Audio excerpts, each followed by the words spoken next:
राम देव भगवान, अल्लाह खुदा, ईश आदि नाम एक ही शक्ति के हैं।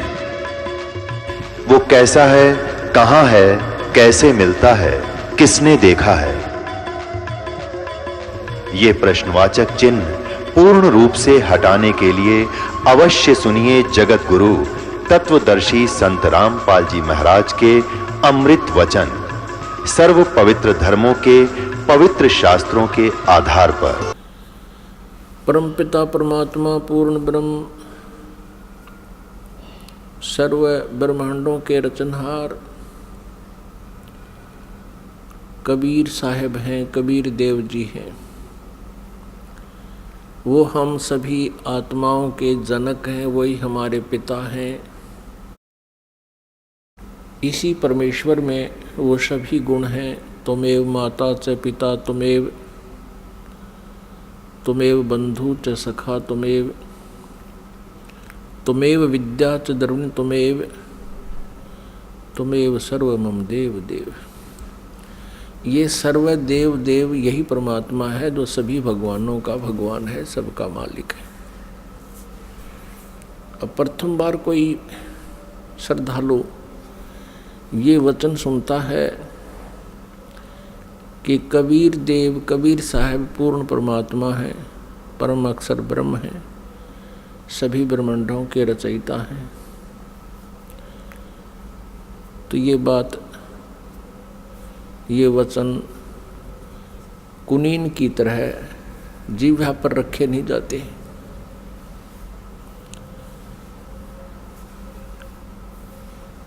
क्योंकि हमने जो ज्ञान सुना हुआ है वो लोक वेद सुन रखे है, वो दंत कथा सुन रखी है। हमने अपने सदग्रंथों का ज्ञान नहीं प्राप्त हुआ हमारे को, क्योंकि हमारे जो गुरुदेव थे हिंदू धर्म के, जो आचार्य थे, गुरु थे, मंडलेश्वर थे, ये तत्व ज्ञानहीन थे। ये सभी ऋषि महर्षि ये तत्व ज्ञानहीन थे। इनको कोई अध्यात्म ज्ञान नहीं था, जिस कारण से हमने परमात्मा की पहचान नहीं हुई और लोक वेद के आधार से जिस भी किसी देव को पूर्ण परमात्मा कहा गया उसको हमने सत्य मान लिया। क्योंकि जो आचार्य होते थे, हिंदू धर्म के गुरु होते थे, वो संस्कृत भाषा के ज्ञाता होते थे और हमारे सभी सदग्रंथ संस्कृत भाषा के अंदर ही लिपिबद्ध हैं। अब बाद में अनुवाद कर दिया गया हिंदी में या अन्य किसी भी लैंग्वेज में, वो बाद की बातें हैं। प्रारंभ में अभी तक ये, प्रारंभ से लेकर अभी कुछ समय पहले तक ये सभी संस्कृत में विद्यमान थे और संस्कृत वाले तो अब भी एज इट इज हैं।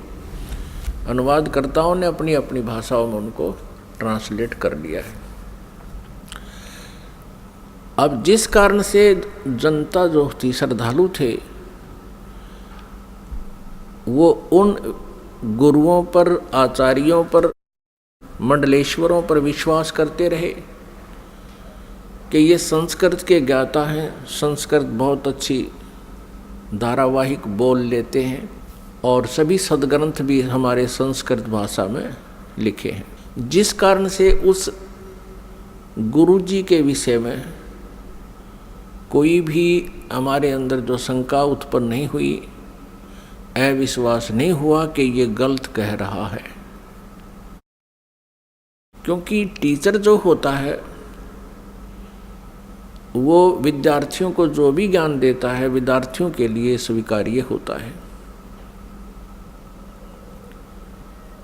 अध्यापक से कुछ भी बोल रहा है तो बच्चे उसमें ऑब्जेक्शन नहीं करते, शिरोधार्य करते हैं। एक अध्यापक ने एक कोई प्रश्न का उत्तर इतिहास का बच्चों को पढ़ाया और उस लड़के का पिता भी एजुकेटेड था, लेकिन वो सर्विस नहीं कर रहा था, अपना अन्य व्यवसाय करता था।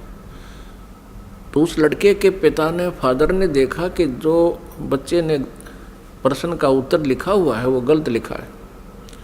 उसने अपने पुत्र से कहा कि बेटा तुमने ये गलत लिख रखा है। तो लड़के ने उत्तर दिया, नहीं पिताजी, हमारे गुरुदेव ने बोला है ये सही है। तो पिताजी ने कहा, नहीं बेटा इसको ठीक कर लो। तो लड़का बोला, नहीं पिताजी बिल्कुल नहीं करूँगा, ये हमारे गुरुजी ने बोला है, हमारे गुरुजी ने कहा है, हमारे अध्यापक ने कहा है। तो पुण्यात्मा, आज वही सतिथि आ चुकी है। ये जितने भी आचार्य गुरु थे ये भाषा संस्कृत तो अवश्य जानते थे, लेकिन आध्यात्मिक ज्ञान से ये अपरिचित थे, जिस कारण से ये आज तक भी हमें हमारे सदग्रंथों के गूढ़ रहस्यों को नहीं बता पाए। और आज वही तथ्य जो हमारे पवित्र सदग्रंथों में विद्यमान हैं, जन साधारण के रूबरू ये दास करवा रहा है, उनको सार्वजनिक कर रहा है इन सीडी के माध्यम से, प्रोजेक्टर के माध्यम से और पुस्तकें बना करके। अब उन गुरुओं को, उन आचार्यों को समस्या उत्पन्न हो रही है जो अभी तक लोक वेद सुना रहे थे, दंत कथा सुना रहे थे। वो क्या कहते थे? कोई तो कहता था कि Shri Vishnu ji is complete God, ये विष्णु जी ही सर्व समर्थ भगवान हैं और यही 3 रूप धारण कर लेते हैं। ब्रह्मा जी के रूप में ये सृष्टि करते हैं, विष्णु जी के रूप में ये सतिथि करते हैं और शिव जी के रूप में ये संहार करते हैं। कोई कहता था कि भगवान शिव महेश हैं, महेश्वर हैं, देवों के भी देव हैं, यही सबके उत्पत्ति करता है और यही 3 रूप धारण करके इस ब्रह्मांड का संचालन कर रहे हैं। यही अखिल ब्रह्मांड के नायक हैं, मालिक हैं। ब्रह्मा जी का रूप धारण करके ये सृष्टि करते हैं, विष्णु जी का रूप धारण करके ही ये सतिथि करते हैं और स्वयं शिव रूप में ये सबका संहार करते हैं। इनके कोई माता पिता नहीं है। तो ये लोक वेद था, ये दंत कथा थी। हम इनको सर्वेश्वर महेश्वर कहा करते थे। पुण्यात्माओं,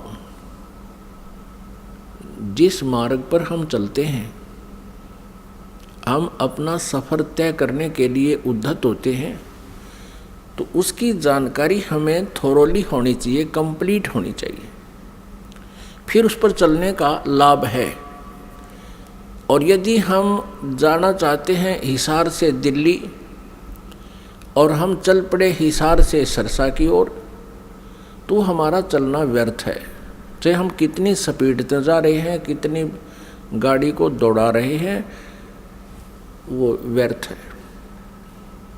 और किसी कारण से आप हिसार से और सिरसा जा रहे हो और रास्ते में कोई इत्तेफाक से कोई व्यक्ति मिल जाता है, पूछ लेता है कहाँ जा रहे हो जेंटलमैन, तो आप कहोगे जी हम दिल्ली जा रहे हैं। वो व्यक्ति आपसे ये कहे कि ये दिल्ली वाला वे नहीं है, ये दिल्ली मार्ग नहीं है, ये तो आप उल्टा जा रहे हो, सिरसा साइड में पंजाब की तरफ जा रहे हो। तो उस जेंटलमैन को विचार करना चाहिए कि ये व्यक्ति ऐसे क्यों बोल रहा है, क्योंकि वो तो अपने हिसाब से दिल्ली जा रहा है, लेकिन उसकी अपनी सोच है कि वो दिल्ली जा रहा है, लेकिन मार्ग गलत है उसका, उसकी दिशा गलत है। तो उस जेंटलमैन को, उस भद्र पुरुष को चाहिए वेरीफाई करे।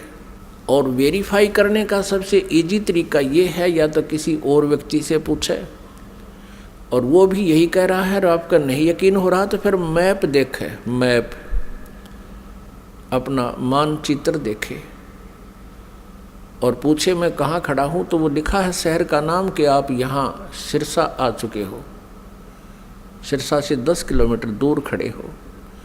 तो फिर मानचित्र भी यही बता रहा है और सामने वाला जो बद्दर पुरुष आपको बताना चाहता है कि आपकी दिशा गलत है, तो फिर क्या करना चाहिए? उस समझदार व्यक्ति होगा तो तुरंत मुड़ जाएगा। वो ये ना देखेगा मैंने इतना सफ़र तय कर लिया, अब मेरा क्या बनेगा इतने सफ़र का।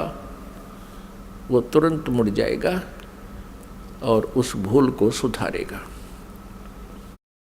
ठीक इसी प्रकार जो भक्तात्मा गलत साधना कर रहे हैं वो कुमार्ग पर जा रहे हैं। जिन पुण्यात्माओं को ये ज्ञान गलत प्राप्त है वो कुमार्ग पर जा रहे हैं। परमात्मा पाने वाला वो मार्ग नहीं है।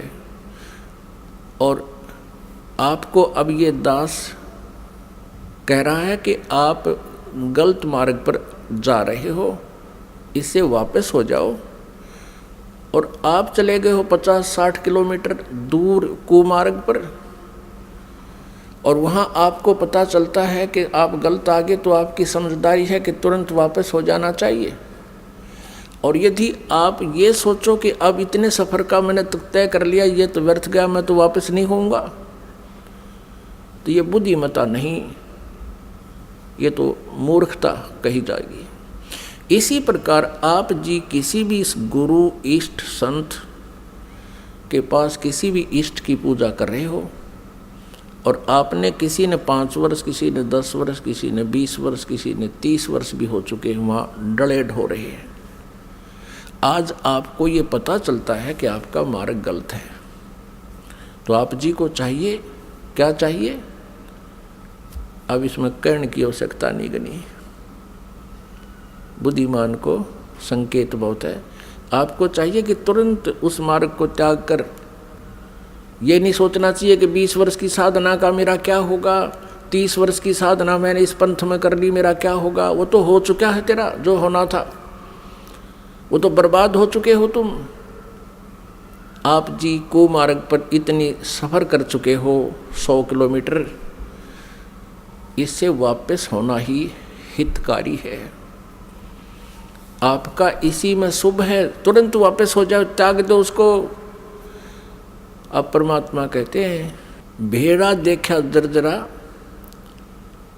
उत्तर चले फड़क। पहले बेड़ा होता था, बेड़े चला करते थे, दरिया पार करने के लिए नौका भी नहीं होती थी, तो उसमें बेड़ा बनाया करते थे। बेड़ा, वो बेड़ा तो आपको याद नहीं होगा, लेकिन ये समझ ले नौका है। जिस नौका में आप बैठे हो उस नौका में पानी भर रहा है, उसमें उसका नीचे का बेड जो है वो डैमेज हो चुका है, और साथ में दूसरे वाला बिल्कुल जो है सही नौका साथ में आ जाता है, और आपको पता चल जाता है कि ये तो डूबोगे तुम इस नौका में जिसमें बैठे हो, पानी भर रहा है इसके अंदर। तो कहते हैं परमात्मा कहते हैं बेड़ा देखा जर्जरा और उत्तर चले फड़के। डूबे थे पर उबरे। कबीर परमेश्वर जी हमें बताना चाहते हैं कि जो बुद्धिमान होंगे वो ऐसा करेंगे। डूबे थे पर उबरे, गुरु के ज्ञान चमक, और भेड़ा देखा जर्जरा उत्तर चले फड़क। कहते हम तो डूबे थे, 84 लाख योनियों में चले जाते। गुरु जी के ज्ञान से फिर हम फड़क गए, एकदम फड़कना माने न जबरदस्त भयभीत हो जाना, और एकदम फड़क के यानी ऐसे चमक के कूद जाना, एकदम चमक जाना। मतलब सेकंड का विचार भी नहीं करने का समय है। डूब रहा है तो एकदम दूसरा साथ में खड़ा है, अच्छा स्थान है, तो उस पर चमक एकदम कूद जाना, उसको कहते हैं डूबे थे पर उबरे। गुरु के ज्ञान चमक, लोग एकदम चमक का पड़ा है भाई, एकदम ऐसे सतर्क हो जाना। और बेहरा देखा दरदरा, दरदरा माने टूटन डूबन हो रहा है, तो उतर चले फड़क। तो उस पुण्यात्मा को अब विलंब नहीं करना चाहिए गुरु बदलन में। उस मार्ग में कितना ही चला गया उसको तुरंत त्याग देना चाहिए। वो तो बिल्कुल कुमार्ग पर, आप तो 200 किलोमीटर 100 किलोमीटर दूर चले गए हो, वो आना वापस पड़ेगा, आना ही पड़ेगा। आगे जितने कदम रखोगे वो गलत ही है, दूर ही जाओगे।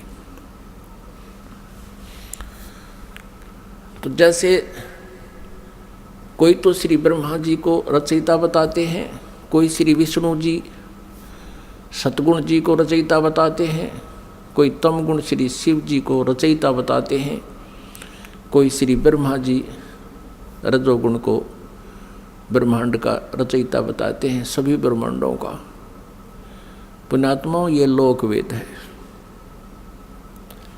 और कोई कोई कहता है कि दुर्गा ही सबकी सृष्टि सर्जनहार है, जो दुर्गा जी के उपासक हैं। जो श्री देवी जी के उपासक हैं वो देवी जी को ही सब कुछ मानते हैं। और जो ब्रह्म के उपासक हैं, ब्रह्म, वो ब्रह्म को ही सर्वेश्वर मानते हैं।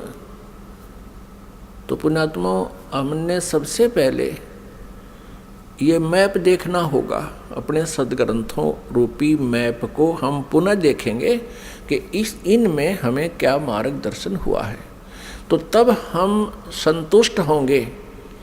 अभी तक तो हम किसी से कुछ सुन रहे हैं भगवान के विषय में, किसी महापुरुष ने कुछ ज्ञान दिया है, किसी ने कुछ दिया है, और हम विद्यार्थी हैं, श्रद्धालु हैं। जो भी संत गुरु जी हमें जैसा भी भगवान के विषय में ज्ञान देता है, हम बिना किसी शंका के, बगैर किसी ऑब्जेक्शन के हम स्वीकार कर लेते हैं। तो पुण्यात्माओं,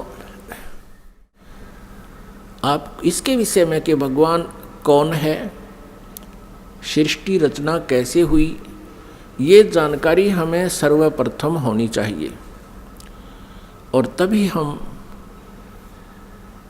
परमात्मा के मार्ग पर सफल हो सकेंगे। फिर हमें कोई भ्रमित नहीं कर सकेगा। श्रीमद् भगवत गीता अध्याय नंबर 16 के श्लोक नंबर 23 में कहा है कि शास्त्र विधि को त्याग कर जो मनमाना आचरण करते हैं, यानी मनमानी पूजाएं करते हैं, मनमाने साधनाएं करते हैं जो शास्त्रों में विद्यमान नहीं है, जो ज्ञान और उसका समाधान, वो साधना व्यर्थ है। न उनकी गति होती है, न उनको कोई सुख प्राप्त होता है, और न ही उनको कोई सिद्धि प्राप्त होती है, अर्थात व्यर्थ, यूजलेस। फिर तुरंत ही 24वें श्लोक में 16वें अध्याय में कहा है गीता जी में कि इससे तेरे लिए अर्जुन कर्तव्य और अकर्तव्य की व्यवस्था में, कर्तव्य मीन जो भक्ति कर्म हमने करने चाहिए और जो ना करने चाहिए, जो त्यागने चाहिए और जो ग्रहण करने चाहिए, उनके लिए सदग्रंथ ही प्रमाण है। किसी की दंत कथा पर विश्वास मत करना। फिर गीता जी अध्याय नंबर 2 के श्लोक नंबर 53 में कहा कि अर्जुन, जिस समय तेरी बुद्धि भिन्न भिन्न प्रकार के भ्रमित करने वाले ज्ञानों से, वचनों से हटकर केवल एक तत्व ज्ञान पर, परमात्म ज्ञान पर स्थिर हो जाएगी, तब तू योग को प्राप्त होगा, तब तो तू भक्त बनेगा, तब तो तेरी भक्ति प्रारंभ होगी। जब तू एक ज्ञान पर, शास्त्र अनुकूल ज्ञान पर तू स्थिर हो जाएगी तेरी बुद्धि, फिर तू डगमग ना हो करके सीधे सुमार्ग पर चल पड़ेगा। फिर जितने भी कदम इस भक्ति सफर में रखेगा वो तेरे शुभ होंगे, लाभदायक होंगे। अब सृष्टि रचना के बारे में बहुत से असमंजस हैं।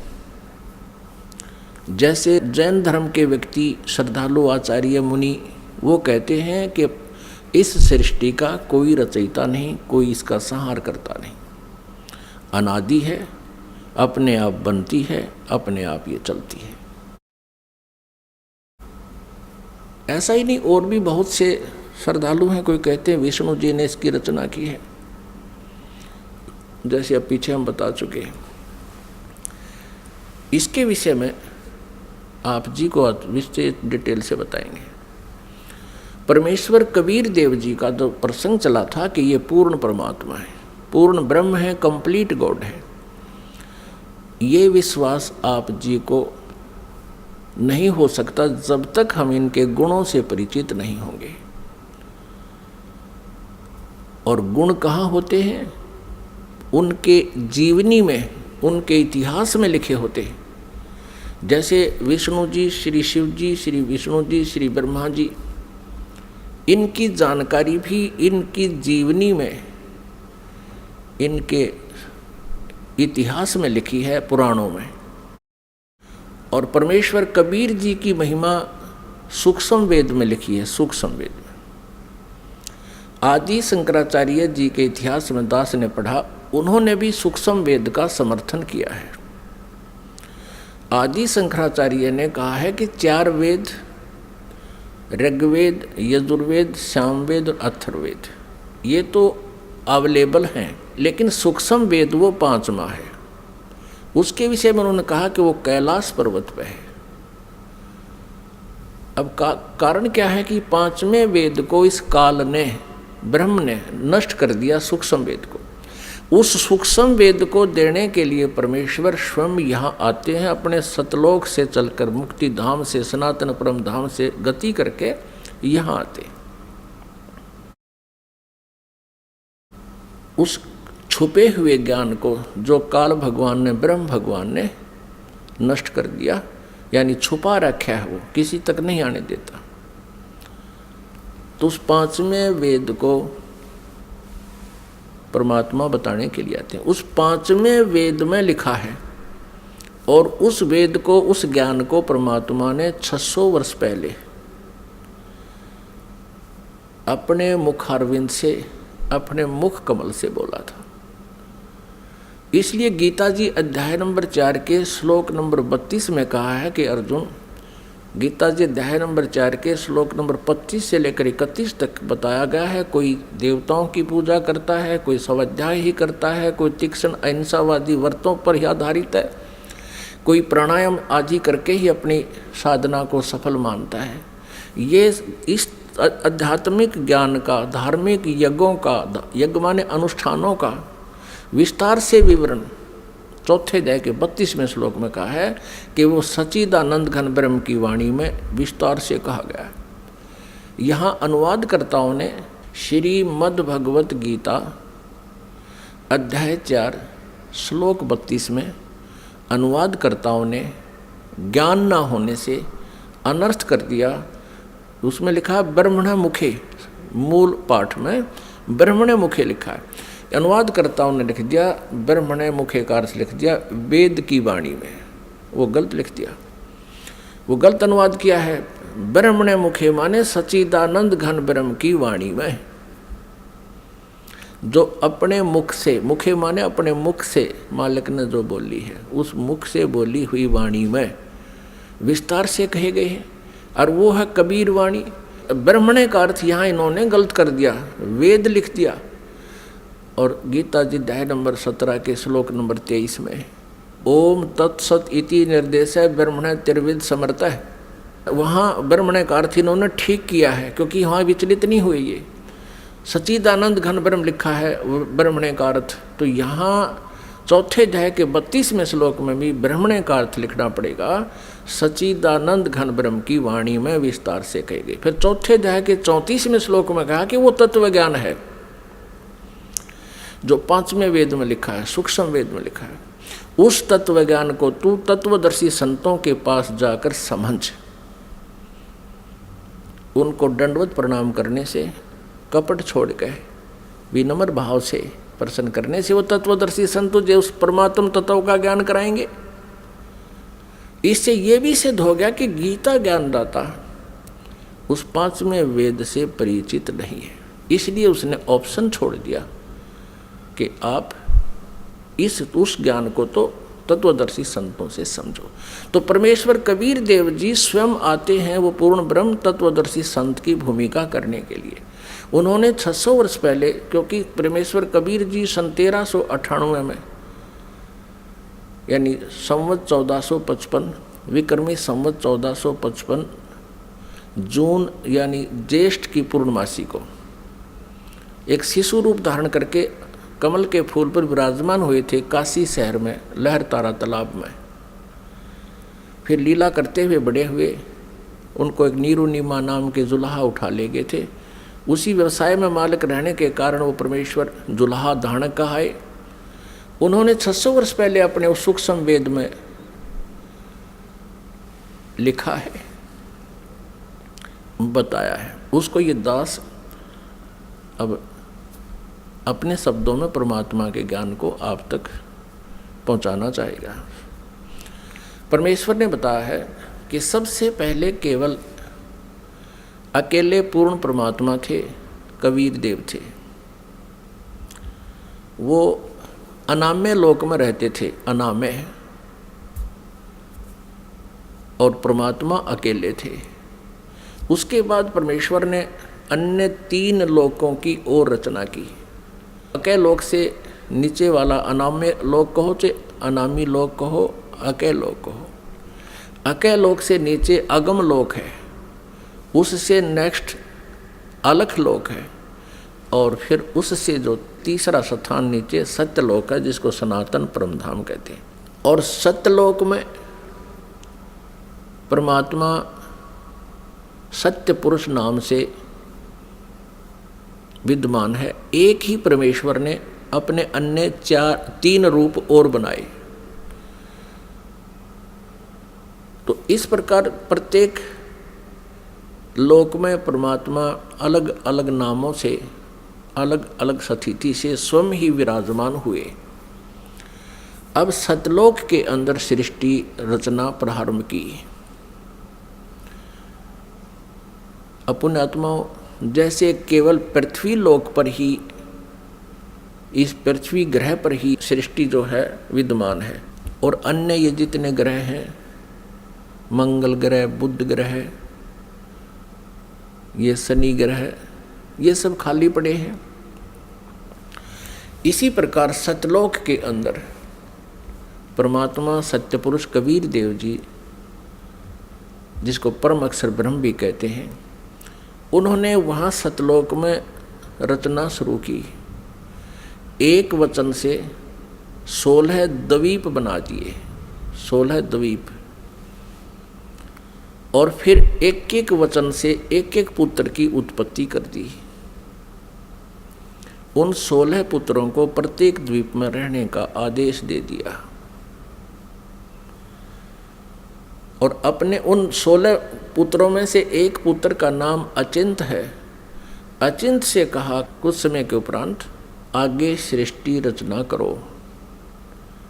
परमात्मा ये दिखाना चाहते थे उन पुत्रों को कि समर्थ के बिना कोई भी प्रयत्न करता है वो सफल नहीं होता। कहते हैं ना, जिसका काम उसी को साजे और करे तो मूर्ख बाजे। अचिंत ने अपने वचन से एक व्यक्ति उत्पन्न किया, उसका नाम रखा अक्षर पुरुष। अब उस अचिंत ने अपने द्वारा उत्पन्न पुत्र को वचन से जो उत्पन्न किया था उसको ही अविनाशी पुरुष मान लिया, उसको अक्षर पुरुष नाम से संबोधित किया, और उसे कहा कि तू मेरा सहयोग करना सृष्टि रचने में। वहाँ परमात्मा ने प्रत्येक द्वीप में जब द्वीप रचना की, प्रत्येक द्वीप में मानसरोवर की भी रचना की। एक अलग से मानसरोवर भी, कॉमन मानसरोवर भी रचना की। तो वो अक्षर पुरुष मानसरोवर में जाके नहाने लगा, नहाते नहाते गहरा चला गया और वहाँ वो पानी में ही सो गया, निंद्रा आ गई। अपना आत्मा सतलोक के अंदर श्वासों से शरीर नहीं है, बहुत समय तक वो बाहर नहीं आया। तब परमेश्वर कबीर देव जी ने उसी जल से जल लिया हाथ में, अपनी वचन शक्ति से उसको जादूगर की तरह एक अंडा बना दिया। उस अंडे में एक जीवात्मा प्रवेश करती, उस अंडे को छोड़ दिया उस मानसरोवर में, वो गड़गड़ गड़गड़ करता हुआ नीचे पहुंचा, तो वो अक्सर पुरुष की जो अधूरी निंद्रा भंग होगी, जिस कारण से वो कुछ कोपित हो गया, उस कोपित दृष्टि से उसने अंडे की तरफ देखा कि किसने मुझे डिस्टर्ब किया है। उस कोप से वो अंडा फट गया, अंडा 2 भाग हो गया, उसमें से ये ब्रह्म निकला। अब आगे चल के इसी इतिहास में, इसी लीला कहानी में, अमर कथा में, यह सत्यनारायण कथा जो दास आपको सुना रहा है, अभी तक जो विष्णु जी को सत्यनारायण मानकर सत्यनारायण कथा कहा करते थे, वो सत्यनारायण कथा नहीं थी। अब ये है सत्यनारायण कथा। सत्यनारायण माने अविनाशी भगवान की कथा। तो उसमें से ये ब्रह्म निकला। आगे चल के आप 3 प्रभुओं से परिचित होंगे जो ब्रह्मा विष्णु महेश जी से भिन्न है। एक सर्वब्रह्म, इसको सर्वब्रह्म भी कहते हैं, सर्वब्रह्म। और दूसरा ये अक्षर पुरुष यानी अक्षर ब्रह्म। ये अक्षर पुरुष कहो तो अक्षर ब्रह्म कहो। और अंडे से निकला ये सर्वब्रह्म, सर्वब्रह्मन नाशवान, क्योंकि अक्षर पुरुष को तो अचिंत ने नाम दे दिया कि तो अविनाशी व्यक्ति उत्पन्न कर दिया मैंने, अक्षर पुरुष। अब वो स्वामी जितना हो जाता है फिर वही पुरुष प्रभु, पुरुष माने प्रभु भी कहते हैं। तो अक्षर पुरुष कहो या अक्षर ब्रह्म कहो, एक ही के 2 पर्यायवाची नाम है। इसी प्रकार सर पुरुष कहो, ये ब्रह्म जो अंडे से निकला ये सर पुरुष है, इसको सर ब्रह्म कहो, इसके पर्यायवाची नाम है। इसको ज्योति स्वरूपी निरंजन भी, काल भी, ये ब्रह्म ही आगे चल के काल भी कहा जाएगा। अब याद रखना, क्योंकि पुण्यात्माओं, जब तक आप इस इतिहास से परिचित नहीं होगे, सृष्टि रचना से, आप किसी भी सदग्रंथ को नहीं समझ सकते। तब परमेश्वर ने आदेश दिया उन दोनों को कि तुम बाहर आओ। अचिंत पुरुष तुम निंद्रा में थे, न वो अक्षर पुरुष तुम निंद्रा में थे, तुम्हें जगाने के लिए ये सब प्रोसेस अपनाया है, तुम बाहर आ जाओ। दोनों बाहर आ गए। अब परमात्मा ने अचिंत से कहा कि अचिंत, अब देख लिया तूने, समर्थ के बिना कोई कार्य सफल नहीं होता। अब तू तो इसको बाहर भी नहीं निकाल सकता था। और आगे से ध्यान रखना कि बीच में टांग अड़ाओ मेरी क्रिया में, इसलिए तुम्हें तुम्हारे सामर्थ्य से परिचित कराया है। तो अचिंत ने कान पकड़ दिए कि दाता हम कुछ नहीं कर सकते। अब परमेश्वर ने आदेश दिया उन दोनों को, किसको? सरपुरुष अर्थात जिसको सर्वब्रह्म भी कहते हैं, जो आगे चल के ब्रह्मा विष्णु महेश का पिता सिद्ध होगा इसी कथा में। सरपुरुष और अक्षर पुरुष को दोनों से कहा कि तुम उस अचिंत के द्वीप में रहो। इन दोनों ने आज्ञा का पालन किया। और तीनों कौन? अचिंत, अक्षर पुरुष और सरपुरुष, जिसको सर्वब्रह्म भी कहते हैं। और यहाँ हम सीधी भाषा में उसको ब्रह्म भी कहने लगे। आगे डिफाइन करेंगे ब्रह्म क्यों कहने लगे। अब ये तीनों एक द्वीप में रह रहे हैं। बाकी जो अन्य 15 जने हैं, परमात्मा के वचन से उत्पन्न वो पुत्र, वो अलग अलग सिंगल द्वीप में रह रहे थे। कुछ समय उपरांत परमेश्वर ने हम सभी आत्माओं को, आप जी को, सारे ब्रह्मांडों की जितनी आत्माएं हैं, अपने शरीर से, अपने वचन से उत्पन्न कर दिया। और वहाँ हम तेजोमय शरीर में विद्यमान थे। नूरी शरीर है हमारा, यानी तेजोमय शरीर है, एक तत्व से बना हुआ है। उसमें नाड़ी, वो शुक्रम अकायम ऐसनाविरम, वो जैसे हमारी शुक्र से बनी हुई काया नहीं होती जो माता पिता के संयोग से बनती है, उसमें नाड़ी आदि का जुगाड़ जोड़ नहीं होता, नाड़ी तंत्र नहीं होता। इसी ऐसा ही शरीर परमात्मा का है, साकार है, मनुष्य दृश्य है, तेजों में है। लेकिन परमात्मा के शरीर का और हमारे शरीर के नूर में, सामर्थ्य में शक्ति में और उसके नूर में, प्रकाश में अंतर है। पूर्ण परमात्मा सत्य पुरुष यानी कबीर देव जी का जो सतलोक में शरीर है, उसका एक रोमकूप में करोड़ सूर्य करोड़ चंद्रमा से भी अधिक रोशनी है। और हमारा वहाँ शरीर कैसा था, जो शेष वहाँ रह रहे हैं उनका कैसा शरीर है, और हम जब परमात्मा ने अपने वचन से उत्पन्न किए थे तब हमारा कैसा शरीर था, मनुष्य सदृश था। और हमारा शरीर 16 सूर्य जितने प्रकाश युक्त था, हमारे पूरे बॉडी का शरीर 16 सूर्य जितना तेज था यहाँ की जो सूर्य, लेकिन गर्मी ना हो। हम सभी वहाँ रहने लगे, वहाँ कोई दिक्कत नहीं थी, किसी प्रकार का कोई अभाव नहीं था, वहाँ जरा और मरण नहीं था, वहाँ जन्म मृत्यु नहीं होता था और बुढ़ापा भी नहीं आता था वहाँ पर। अपने आत्माओं यह विचार करना कि हम यहाँ कितने दुखी हैं और फिर भी हम ये सोचे हैं हमारी मृत्यु ना हो, और जबकि हमें पता है कि मृत्यु तो डेफिनेट होगी, यहाँ का विधान है, और फिर भी हमारी मरने की इच्छा नहीं। कारण क्या है कि हम ऐसे लोक में रहा करते थे जहाँ मृत्यु नहीं होती थी, जिस कारण से हमें ये मरना अच्छा नहीं लगता। और बिल्कुल ठीक है, वे क्यों तो जन्म हुआ था और फिर क्यों मारे। 30, 40, 50, 60, 70, 80 वर्ष तो हम ये मकान मकून बनाने में लावा, फिर इसमें रहने पाते ना, 1 मिनट में कड़च कर देता है यहाँ का भगवान। तो वहाँ जरा और मरण नहीं था, जरा माने बुढ़ापा। अब कोई भी बूढ़ा होना पसंद नहीं करता, सब ने सोचा मैं युवा दिखूं। और ये बड़े बड़े नेता तो सर्जरी करा कर मेकअप करना चाहें, कब तक करोगे, 10 साल पाछे फिर फ्यूज होगे। तो कहने का भाव ये है कि हमारी नेचर है ऐसी कि हम युवा दिखें, लेकिन यहाँ तो बनावटी आर्टिफिशियल है सारा, और वहाँ ओरिजिनल था, तो हम वहाँ ऐसे रहते थे। कुछ दिनों के उपरांत यानी दिन नहीं है वहाँ पर, क्योंकि दिन हम वैसे बोल देते हैं, वहाँ दिन रात नहीं होती, तेजों में प्रकाश में वो लोक है, प्रकाश में सब आत्माएं हैं, प्रकाश में परमात्मा है, वहाँ सूर्य उदय और अस्त नहीं होता।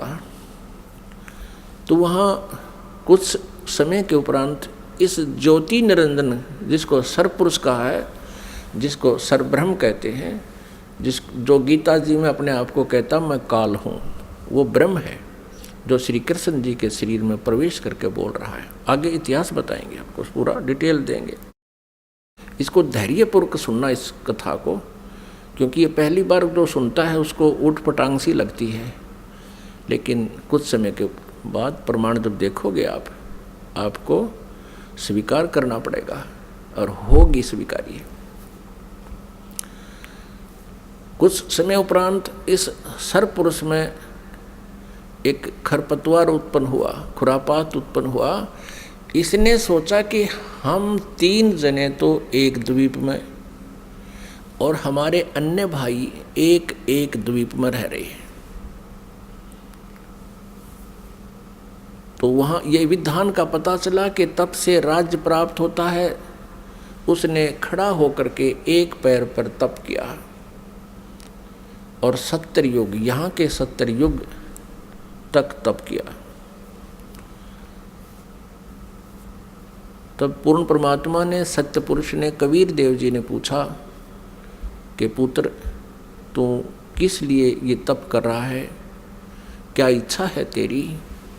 तब इसने कहा कि भगवान ये द्वीप मेरे लिए छोटा है, थोड़ा है, हम 3 एक द्वीप में रह रहे हैं, अन्य भाई मेरे अलग द्वीपों में एक एक रह रहे हैं, मुझे अलग स्थान चाहिए। परमात्मा ने कहा ठीक है भाई, तुझे 21 ब्रह्मांड दे दिए। जैसे एक धनी पिता अपने पुत्र को 21 प्लाट दे दे, अगले बेटा ये तेरे हिस्से में 21 प्लाट आ गए। अब उन प्लाटों को पाकर, 21 ब्रह्मांड को पाकर, ये सर्वब्रह्म, हम संत लैंग्वेज में इसको क्षर ब्रह्म कहते हैं। क्षर ब्रह्म, क्षर अक्षर, अक्षर तो ये अक्षर ब्रह्म तो ये परब्रह्म है जो अचिंत के वचन से उत्पन्न हुआ, और क्षर ब्रह्म है ये परमात्मा के वचन से अंडे से उत्पन्न हुआ। ये सरब्रह्म जो है 21 ब्रह्मांडों में, कभी उसमें जा कभी उसमें सैर सपट्टे करे, देख रहा है इनको।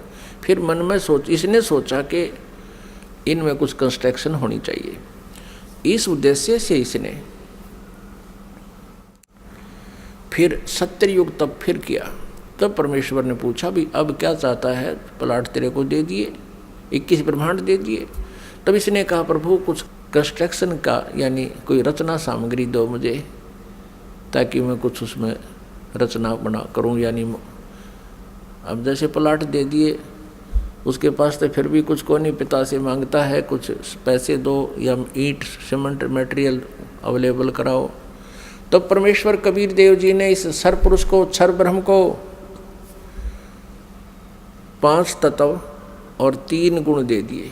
अगले बेटा बना खिलौने रखे दिन से, इनको पाके बड़ा प्रसन्न हुआ। फिर इसने सोचा कि मैं इसमें कंस्ट्रक्शन भी कर लूँगा, तो फिर अकेला कैसे दिल लगेगा मेरा। इसने सोचा कि कुछ आत्माएं भी मैं प्राप्त करूं भगवान से। इस क्षर ब्रह्म ने, इस काल भगवान ने फिर तप फिर प्रारंभ किया, एक पैर पे खड़ा होकर।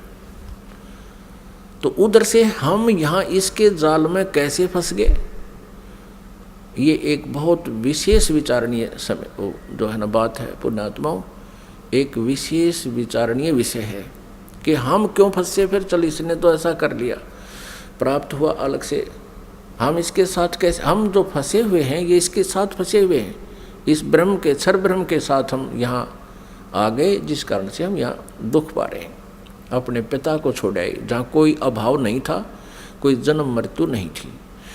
तो हम कैसे फंसे कि हम वहाँ देख रहे थे इसके तप को, और जब ये खड़ा होकर तप कर रहा था, एक पैर पे खड़ा होकर, हम सभी इस पर आसक्त हो गए, इतने आसक्त हो गए।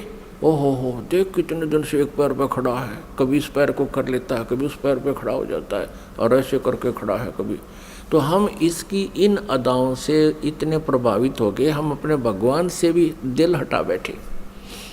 जो हमें सर्व सुख दे रहा था, सब सुविधाएं उपलब्ध करा रहा था, हम उससे हटकर इसके ऊपर आसक्त हो गए।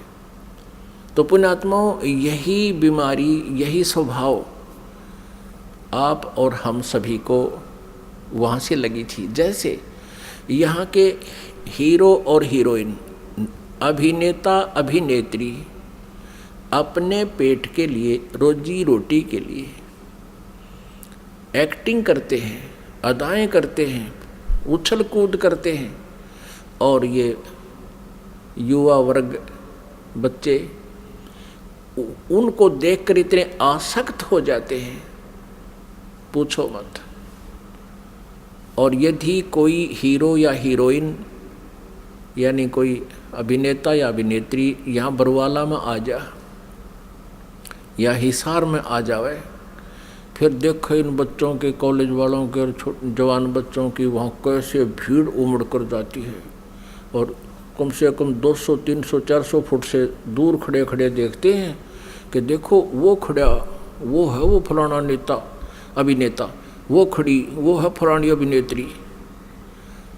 अब वो तो अपने पेट के लिए कर रहा है सारे काम, और वो बच्चे बेमतलब वहाँ जा रहे हैं उसको देखने के लिए। लेना एक न देने दो, क्या देगा उनको वो, और धक्के खा के सामने भूखे अपने वापस आ जाते हैं। ठीक इसी प्रकार हम इस काल पर आसक्त हो गए और भगवान से हमारा हृदय हट गया। परमेश्वर कबीर देव जी ने बहुत बार आकाशवाणी की कि कोई भी इस ज्योति निरंजन के इस ड्रामे को मत देखे, इस पे प्रभावित ना हो, आप अपना मालिक में ध्यान रखो। लेकिन हम ऊपर से तो सावधान हो गए, जैसे हम बिल्कुल इसको नहीं चाहते, लेकिन अंदर से कसक नहीं गई। वो तो अंतर्यामी है परमात्मा। तो उस समय परमात्मा के बार बार कहने पर भी हम इस काल से अपना मन नहीं हटा सके, अपनी आत्मा को नहीं हटा सके और अंदर से इसमें चाह बनी रही। अब इसने तीसरी बार जब तप शुरू किया, इसने परमेश्वर से चाहा कि मैं कुछ आत्मा प्राप्त करूं। जब परमेश्वर ने इससे पूछा, जब इसने 64 युग तप कर लिया तीसरी बार, तब पूछा कि क्या चाहता है ज्योति निरंजन? जो आपने मांगा था वो मैंने आपको दे दिया, अब तू क्यों हट कर रहा है? तब इसने कहा, ज्योति निरंजन ने यानी क्षर पुरुष ने कहा कि प्रभु मुझे कुछ आत्माएं दे दो, मैं अकेला वहाँ नहीं रह सकता, 21 ब्रह्मांडों में अकेला कैसे रहूँगा। तब परमेश्वर ने कहा कि भी देखो, तेरे तप के बदले में 64 युग जो तप किया है इसके बदले में और राज्य दे सकता हूँ, और वस्तु मांग ले वो दे सकता हूँ, लेकिन ये आत्मा नहीं दे सकता, क्योंकि ये मेरी आत्मा है। अब ये मेरे वचन से उत्पन्न हुई है, मेरा अंश है, अपने अंश को मैं कैसे दे सकता हूँ।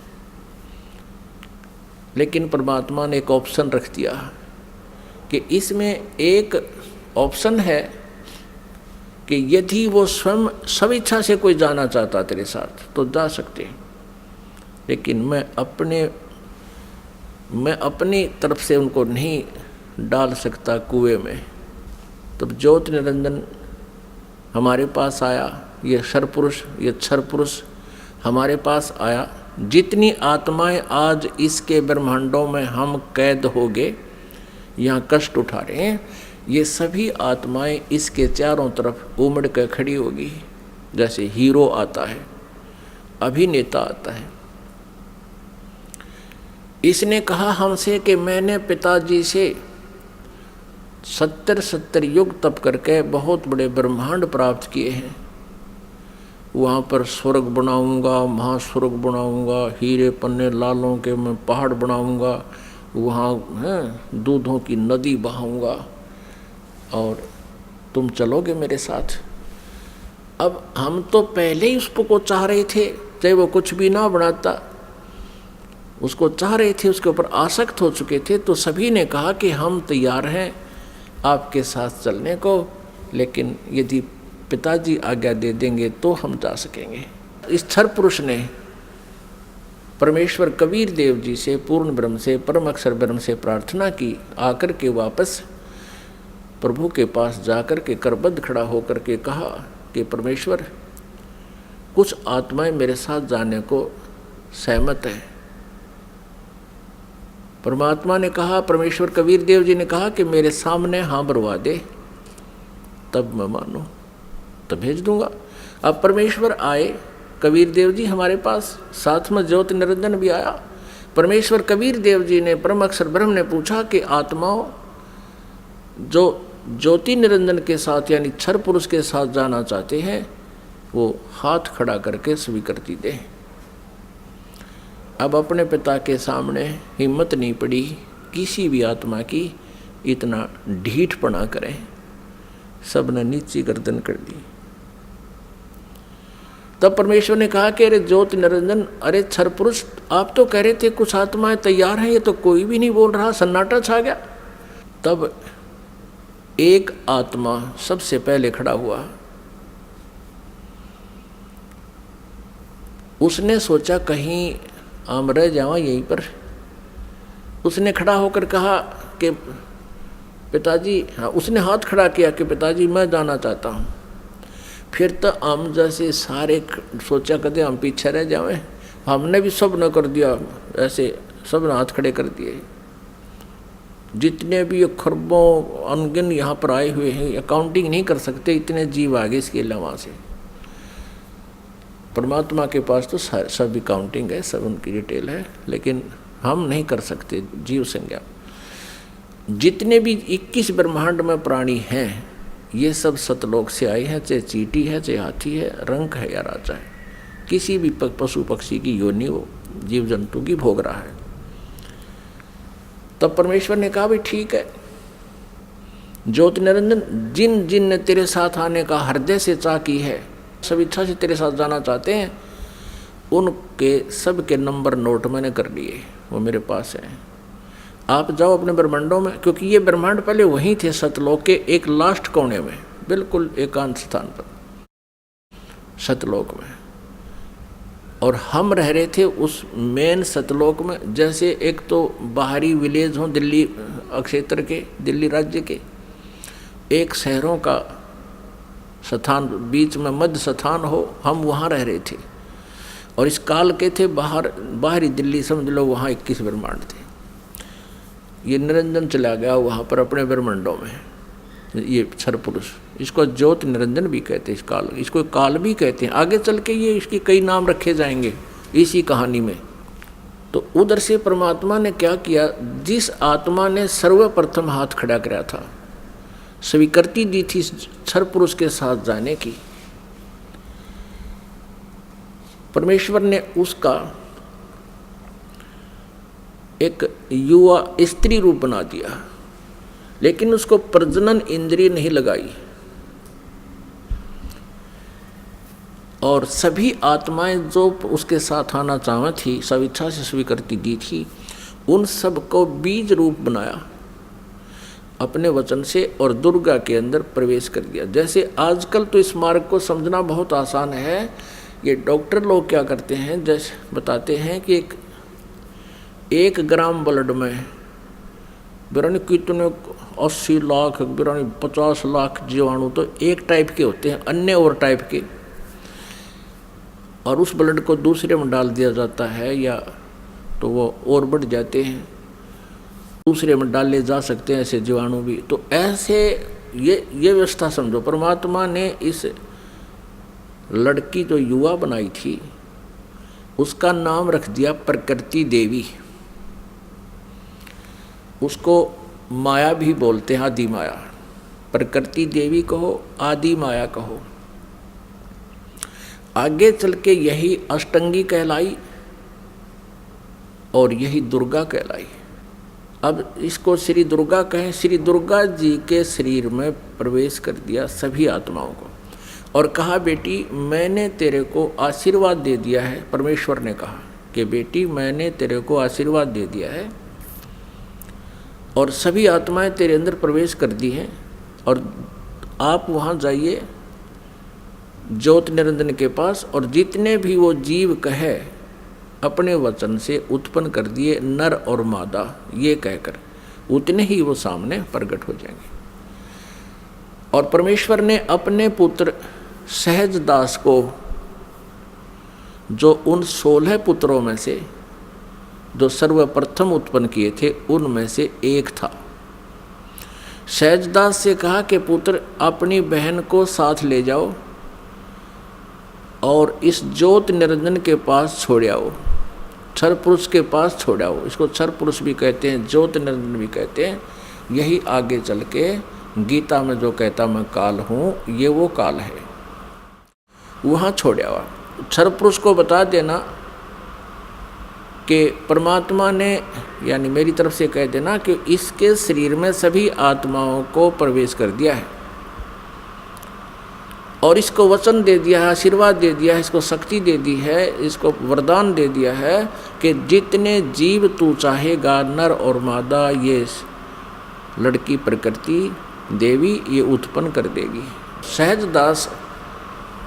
सहजदास पिताजी के आदेश को सिरोधार्य करके अपनी बहन श्री दुर्गा को साथ लेकर ज्योत निरंजन के पास आ गया, यानी क्षर पुरुष के द्वीप में चला गया, उस लोक 21 ब्रह्मांडों में। उससे कहा कि ये बहन है, और इस बहन के शरीर में परमात्मा ने सभी आत्माओं को प्रवेश कर दिया है।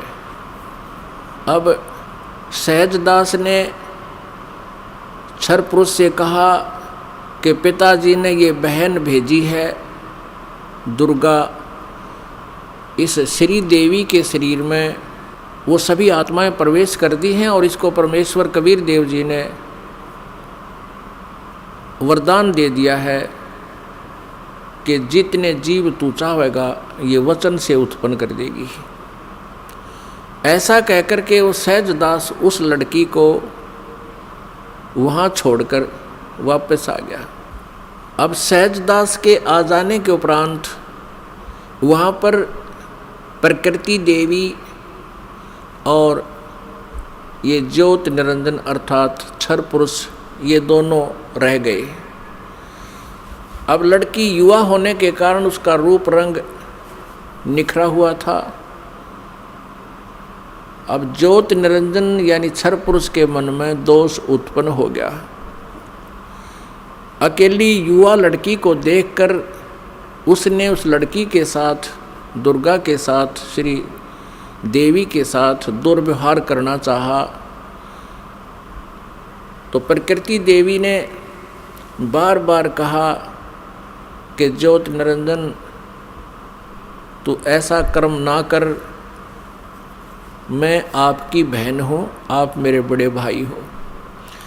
आपकी उत्पत्ति परमेश्वर कबीर देव जी से, सतपुरुष से, अंडे से हुई, उसके बाद हमारी भी उत्पत्ति उसी परमेश्वर ने की। आप मेरे बड़े भाई हो, मैं आपकी छोटी बहन हूँ, आप मेरे साथ ये जुल्म ना करो। बहुत विनय करी, लेकिन इस क्षर पुरुष में इतना काम वासना बढ़ गई, इतना रजोगुण प्रभावित हो गया कि इसने एक नहीं सुनी, ना कोई मान मर्यादा रखी और लड़की के साथ इसने बलात्कार करने की चेष्टा की। अभद्र तरीके से मुंह खोल रखा था। दुर्गा ने यानी प्रकृति देवी ने सूक्ष्म रूप बनाया, इसके मुंह में, पेट में शरण ग्रहण की। वैसे तो कहीं भागे जान नहीं दे सकता था, पता था उसको। अपनी इज्जत रक्षा के लिए, अपने कौमार्य की रक्षा करने के लिए इसने पेट में शरण चली गई। उधर से आवाज़ लगाई कि हे परमात्मा मेरी रक्षा करो, मुझे बचाओ, मेरे पिताजी मुझे बचाओ। परमात्मा को पता था कि इनके साथ ऐसा होगा, क्योंकि हम परमात्मा परमेश्वर जी के बार बार मना करने पर भी हम इससे अपना मन नहीं हटा सके थे। परमेश्वर ने स्वयं अपने पुत्र जोगजीत का रूप धारण किया और वहाँ प्रकट हो गए। लड़की को, दुर्गा को उसके पेट से निकाला, शरीर से बाहर निकाला और कहा कि ज्योत निरंजन सुन ले आदेश परम पिता का, तूने इस अच्छे लोक में ऐसा जुल्म किया है, तू पहला व्यक्ति है। तूने यह बदनीयत की है इस लड़की के ऊपर आज, और तूने इसको अपने पेट में निगल लिया है, और तेरी जो क्रिया है यह भी एक बहुत अभद्र पुरुष की है, इसलिए तेरा नाम आज से काल होगा। तू काल नाम से जाना जाएगा और 1 लाख मानव शरीरधारी प्राणियों का नित आहार किया करेगा और 1.25 लाख उत्पन्न करेगा, यानी 25% एक्स्ट्रा तो उत्पन्न किया करेगा। और आज से तुझे यहाँ से देश निकाला दे दिया है परमपिता परमेश्वर ने, सतलोक से निकाल दिया तुम्हारे को 21 ब्रह्मांड समेत दोनों भाग, यहाँ से निकल जाओ तुम।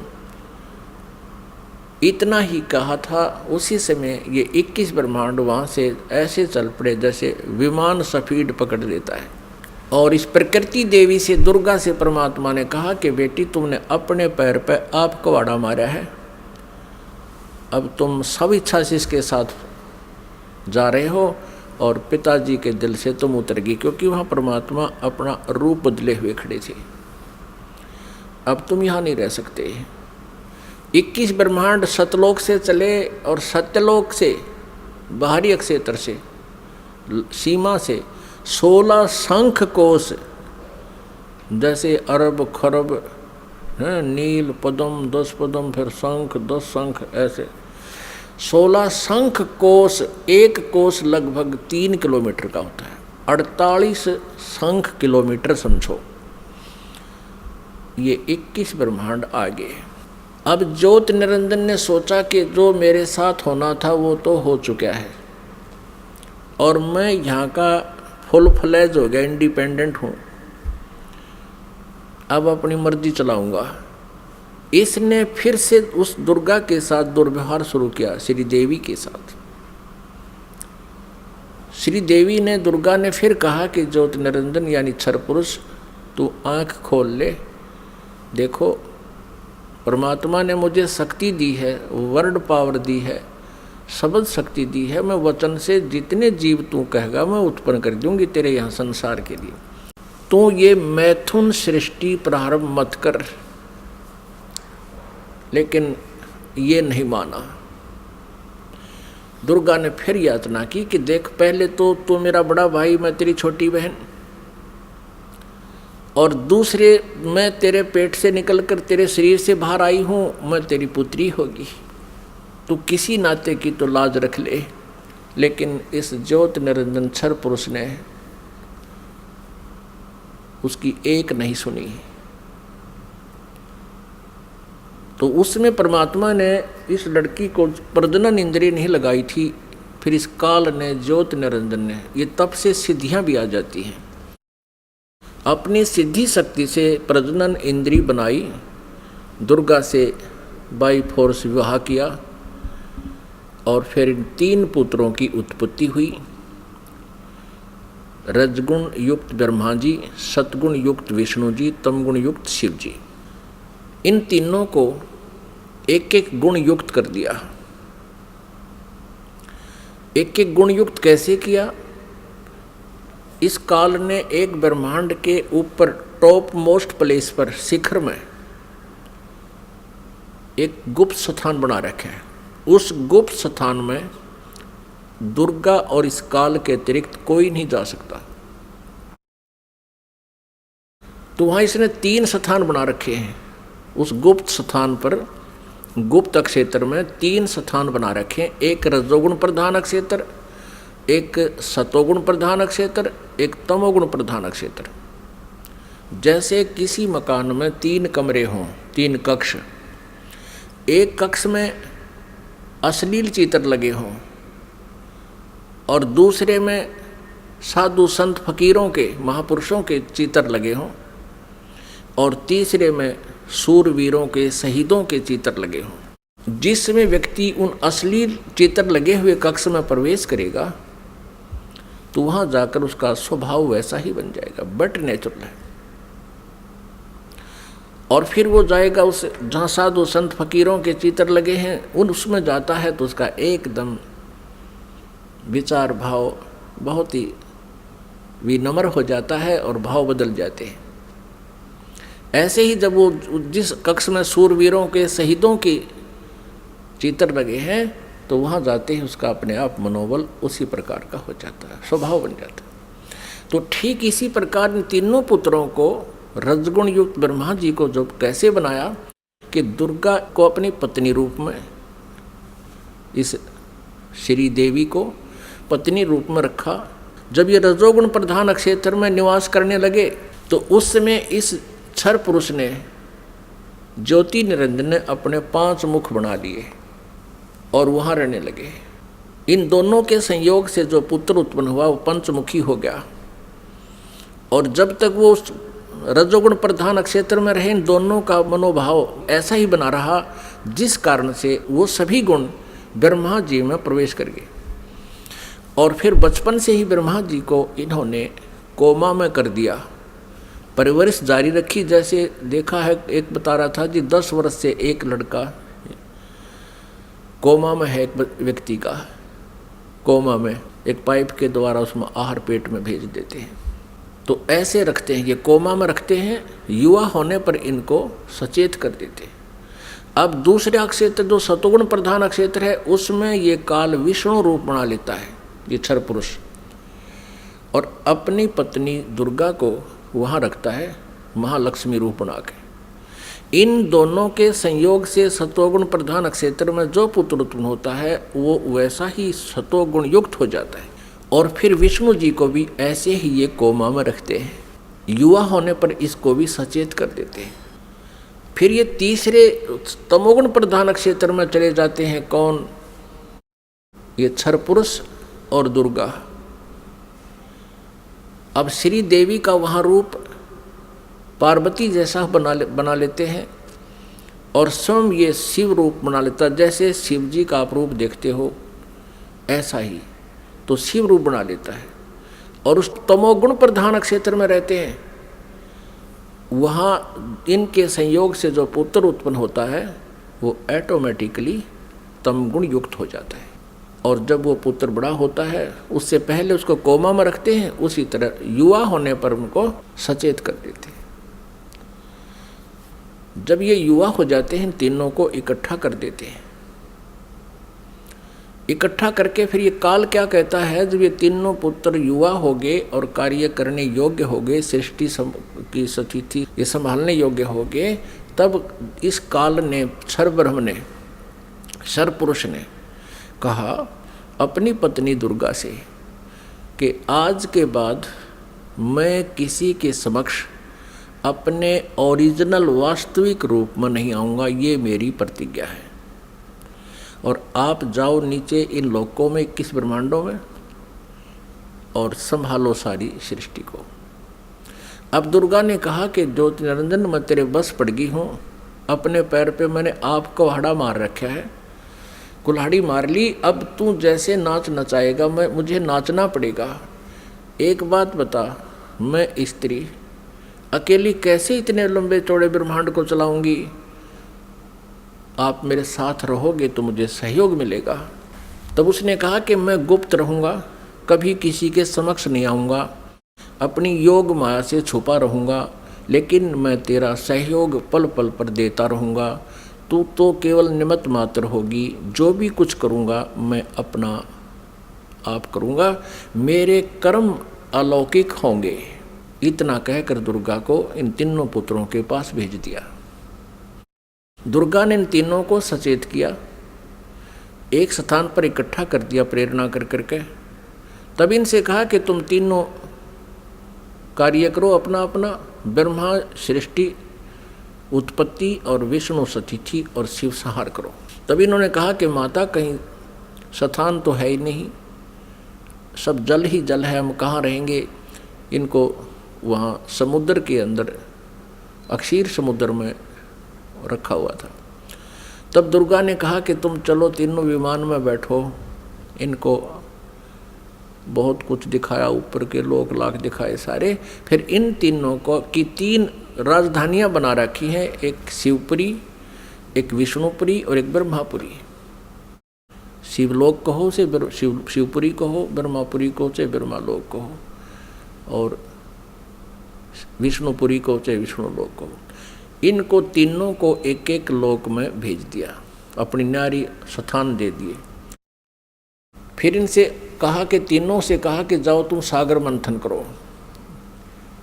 आदेश दुर्गा को देता है ये ब्रह्म सरपुरुष क्षरब्रह्म, और दुर्गा इन बच्चों से कह देती है कि जाओ तुम सागर मंथन करो। आगे से काल ने सब व्यवस्था कर रखी थी। प्रथम बार जो सागर मंथन हुआ, इस काल ने क्या किया कि अपने श्वासों से 4 वेद छुपा दिए उसमें समुद्र में। सागर मंथन करने से वो 4 वेद बाहर आए, लिपिबद्ध हुए वे। जैसे दूध का प्रारूप कुछ होता है, उसमें जामन लगा देते हैं, दही बनती है, दही को रिड़कते हैं तो मक्खन का कुछ और ही प्रारूप होता, फिर दोबारा लस्सी में नहीं मिल सकता। तो इस प्रकार वो 4 वेद अपने आप बहुत सुंदर कमल के फूलों पर रखे हुए आए। ब्रह्मा ने 4 उठा लिए। अब वो वेद लेकर आए तो दुर्गा ने आकाशवाणी काल ने बता दिया था कि ब्रह्मा को कहो ये वेद पढ़े, और मैं उसको अंदर से प्रेरणा कर करके कुछ अर्थ बताऊंगा। तो ब्रह्मा ने उससे पहले, ब्रह्मा और विष्णु और शिव वेद पढ़ने से पहले तीनों दुर्गा से पूछा करते थे कि माता हमारा पिता कौन है। दुर्गा को काल ने मना कर दिया था कि तू मेरा भेद नहीं बतावेगी। उसी समय ये कह दिया था कि तू मेरे बारे में किसी को नहीं बताएगी, नहीं तो तेरी खैर नहीं है। अब उस काल के डर से, ज्योति निरंजन क्षर पुरुष के डर से दुर्गा ने सब भेद गुप्त रखा।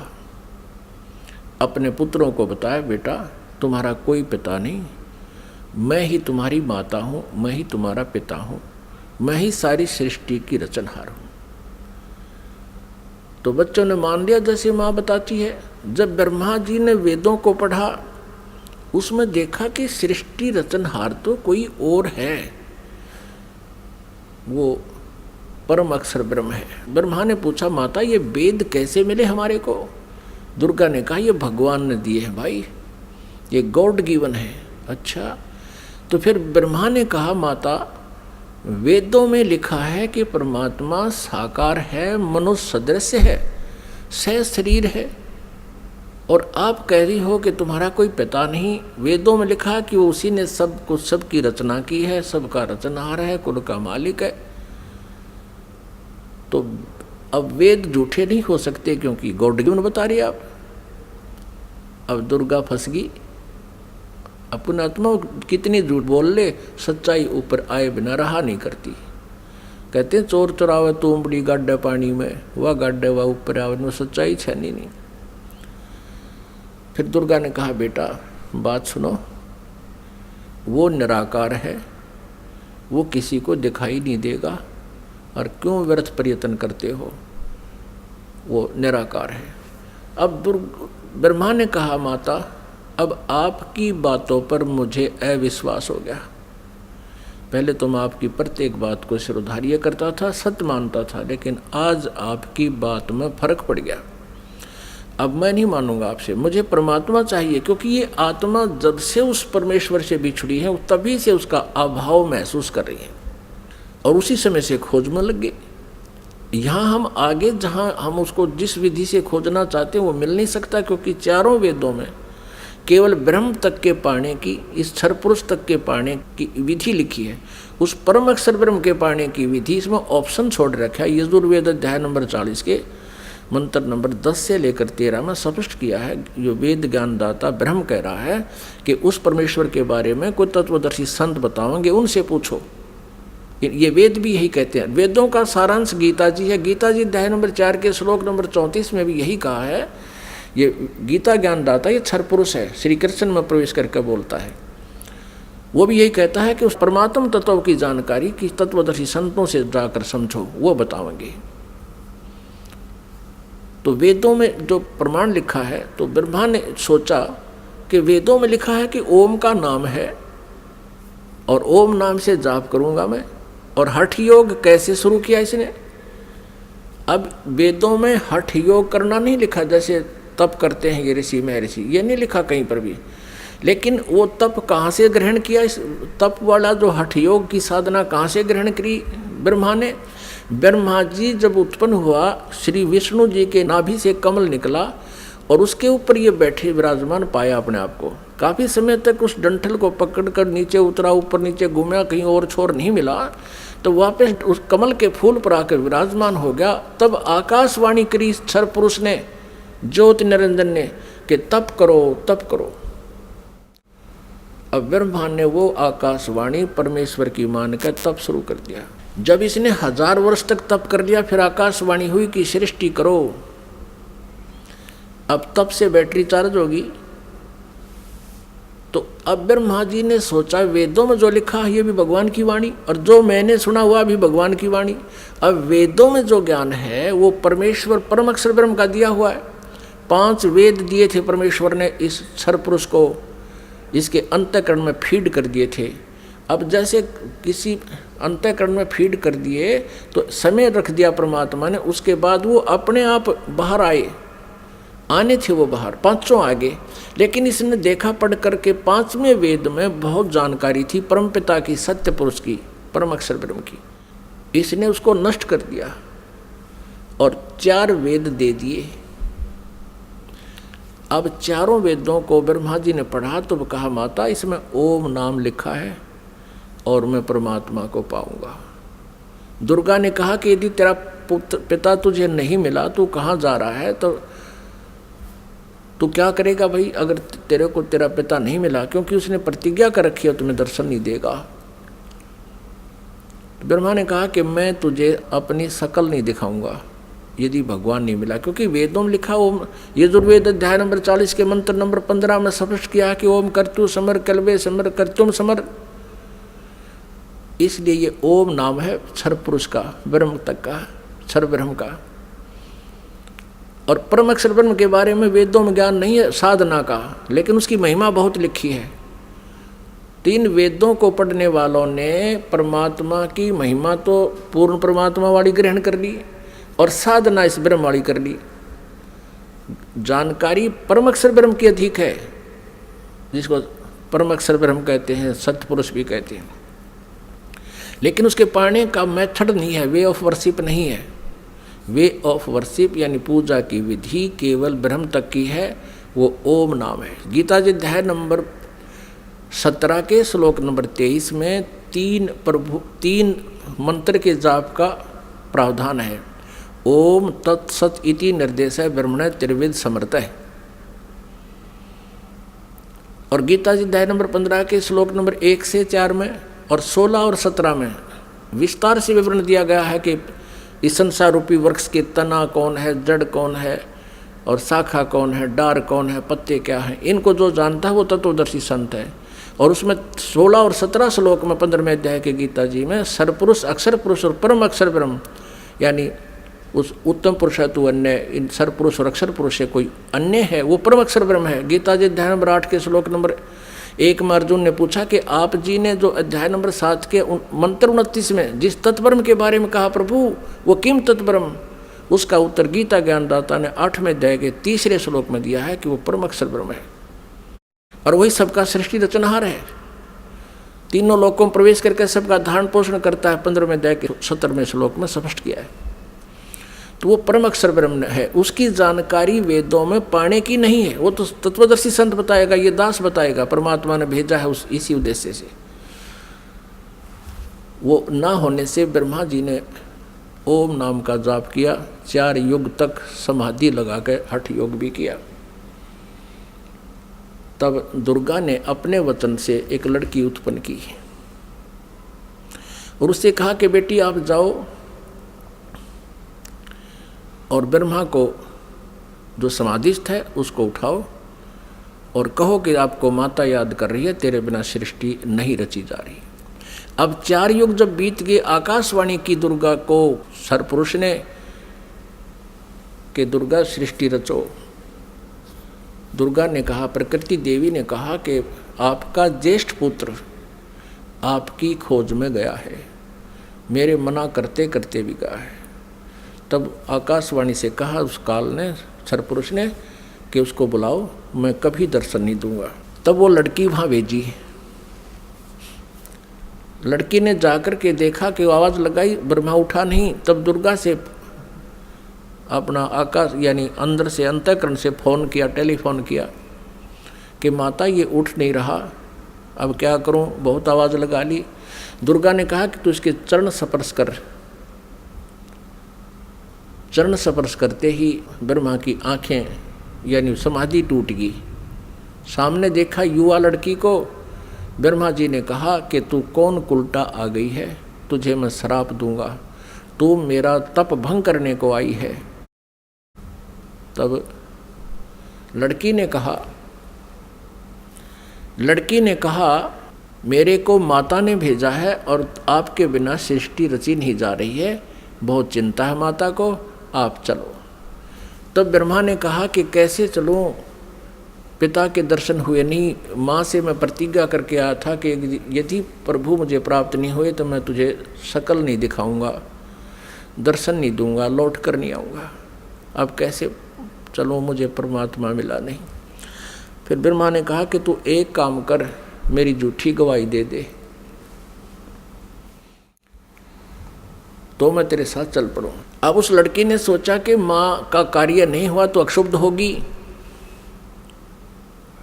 और यदि मैं झूठ बोलूँगी तो ये कह दे कि इसने अपनी मर्जी से बोला है, तो फिर मैं मारी जाऊँगी, मेरे ऊपर ज़्यादा भार आएगा। तब उसने शर्त रखी कि तू मेरे साथ विलास कर, तब मैं तेरी झूठी गवाही दूंगी, तू मेरे साथ ऐसा कर। ब्रह्मा ने सोचा कि परमात्मा के दर्शन हुए नहीं, वैसे मैं घर जा नहीं सकता। उसने उस लड़की की बात को स्वीकार किया। फिर लड़की ने अपने वचन से एक और लड़की उत्पन्न की और कहा कि 1 से 2 गवाह ज़्यादा अच्छे होते हैं। उस लड़की से कहा दूसरे नंबर की से कि तू भी गवाही देना कि ब्रह्मा जी को पिता के दर्शन हो गए और हमारे सामने होगे। उसने भी यही शर्त रखी इसी उद्देश्य से, कहीं मैं झूठी ना सिद्ध कर दे मुझे ये और ये आप बच जावें। उस लड़की ने भी वही शर्त रखी, ब्रह्मा ने वो स्वीकार किया। अब तीनों के तीनों माँ के पास आ गए, दुर्गा के पास। अब दुर्गा ने पूछा, प्रकृति देवी ने पूछा ब्रह्मा से, क्या आपको अपने पिता के दर्शन हो गए? अब सुनियोजित षड्यंत्र के तहत ब्रह्मा ने कहा कि हाँ, मुझे पिताजी के दर्शन हो गए। तो दुर्गा ने कहा कि भाई कैसे मानूं मैं तेरी बात को, क्योंकि दुर्गा को तो फाइनल था कि उसने कह रखा कि मैं दर्शन नहीं दूंगा, ये मेरा फाइनल आदेश है, फाइनल फैसला है, डिसीजन है। अब दुर्गा को पूरा दृढ़ विश्वास था कि ऐसा तो हो नहीं सकता। तो उसने कहा कोई गवाह बता भाई, कोई एविडेंस दे। ब्रह्मा ने कहा कि दोनों लड़कियां मेरी गवाह हैं। अब उस दोनों लड़कियों से दुर्गा ने पूछा कि बताओ, तुम्हारे सामने इसको दर्शन हुए? हाँ। दोनों ने झूठी गवाही दे दी कि हमारे सामने इसको ब्रह्मा जी को भगवान ने दर्शन दिए हैं, मनुष्य दृश्य है।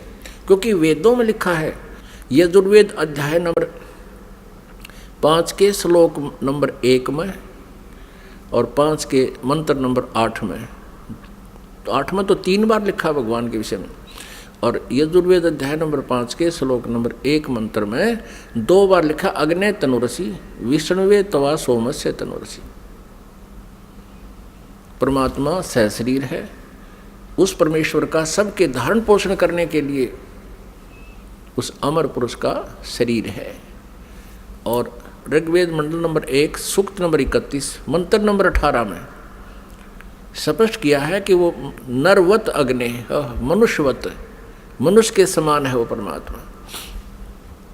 तो ब्रह्मा को वेदों से तो पता था कि भगवान मनुष्य जैसा है, उधर से उनको समझा दिया, तुम न्यों बता दियो भगवान मनुष्य जैसा है। अब दुर्गा को सभी ने जब गवाही दे दी तो दुर्गा समंजस में पड़ गई कि मेरे को तो वो कह रहा था मैं दर्शन दूंगा ही नहीं, और इन बच्चों को दर्शन दे दिए। अब दुर्गा अपने मन में दुखी होकर दूर जा बैठी और कहने लगी कि आप तो बहुत झूठे हो। आकाशवाणी अपने इंटरनल कनेक्शन कर लिया, ऐसे ही कर लेते हैं बातें जब जिनकी भक्ति से जो सिद्धियां प्राप्त हो जाती हैं, दूसरे से दूर देश में बैठकर भी बातें की जा सकती हैं। अब दुर्गा ने कहा कि आप झूठे हो, आप झूठ भी बोलते हो, संभालो अपने काम को, आप ही करो, मुझे कुछ कहते हो, बच्चों को कुछ कहा है। तब उस आकाशवाणी की उस काल ने, ब्रह्म ने, क्षरब्रह्म ने, कि तीनों झूठ बोल रहे हैं, मैंने कोई दर्शन नहीं दिए। तब वो आई करड़ी होकर दुर्गा, जैसे जांच अधिकारी को जब पता लग जाता है कि सच्चाई क्या है, पहले तो विनम्रता से पूछता है वो थानेदार, और फिर सोटा ठा के खड़ा हो जाता है, सच्ची बता दो, झूठ बोलते हो तुमने, उससे पता किया, मैंने उससे पता किया, वो ऐसे ऐसे कह रहा। तब वो कहने लगा कि मुझे आकाशवाणी हुई है परमात्मा की कि तुमने को कोई दर्शन नहीं हुए हैं। तब ब्रह्मा हंसने लग गया कि माता, मैं प्रतिज्ञा करके गया था कि पिताजी के दर्शन नहीं हुए तो मैं आपको दर्शन नहीं दूंगा। पिता के दर्शन हुए नहीं थे, हम तीनों ने मिलकर झूठ बोल दिया वापस आने के लिए। तब दुर्गा ने उन तीनों को श्राप दे दिया। ब्रह्मा को श्राप दिया कि तेरी जग में पूजा नहीं होगी और तेरे जितने भी अनुयायी वंशज होंगे, तेरे जैसे लपाड़ लफंडर झूठे होंगे, सच्चाई का पता नहीं होगा, पर विद्वान कब आएंगे। तो ब्रह्मा जी के अनुयायी कौन है? ऋषि महर्षि, और उनको वेदों का बिल्कुल ज्ञान नहीं था और महर्षि की पदवी पा गए। अभी दिखाएंगे, घबराना ना, कोई पहली बार सुन रहा हो, पूरी डिटेल दिखाएंगे कि सतयुग के ब्राह्मण और गुरु ऋषियों को वेदों का ज्ञान कैसा था। उनको वेदों का ज्ञान ही नहीं था। अब ब्रह्मा जी को बड़ी चिंता हुई कि मेरे को श्राप दे दिया, मेरी पूजा नहीं होगी। ब्रह्मा मूर्छित हो गया, इस आघात ऐसी लगी उसको वचन की। फिर दुर्गा ने विष्णु जी से पूछा कि पुत्र तू भी अपने पिता की खोज कर ले कहीं फिर बाद में सृष्टि के दौरान तुम समाधि ला कर बैठ जा और सृष्टि कर्म में बाधा पड़े। विष्णु जी चल पड़े पिता की खोज के लिए, शेष नाग के लोक में पहुंच गए। पुण्यात्माओं, प्रत्येक प्राणी ने अपनी जो डायरेक्शन कायम कर रखी है, सीमा कायम कर रखी है। जोटे ने भैंसे ना अपनी कर रखी है, जब दूसरा भैंसा आ जाता लड़ मरा उसके साथ। कुत्ते ने अपनी सीमा बांट रखी है। ऐसे ही जो ही शेष नाग के लोक में विष्णु जी ने प्रवेश किया, तो शेष नाग ने सोचा कि तेरे लोक में, तेरी जुरिडिक्शन में ये कैसे आ रहा है निर्भय होकर के, इसको किसी का खौफ नहीं, मैं यहाँ का सम्राट हूँ।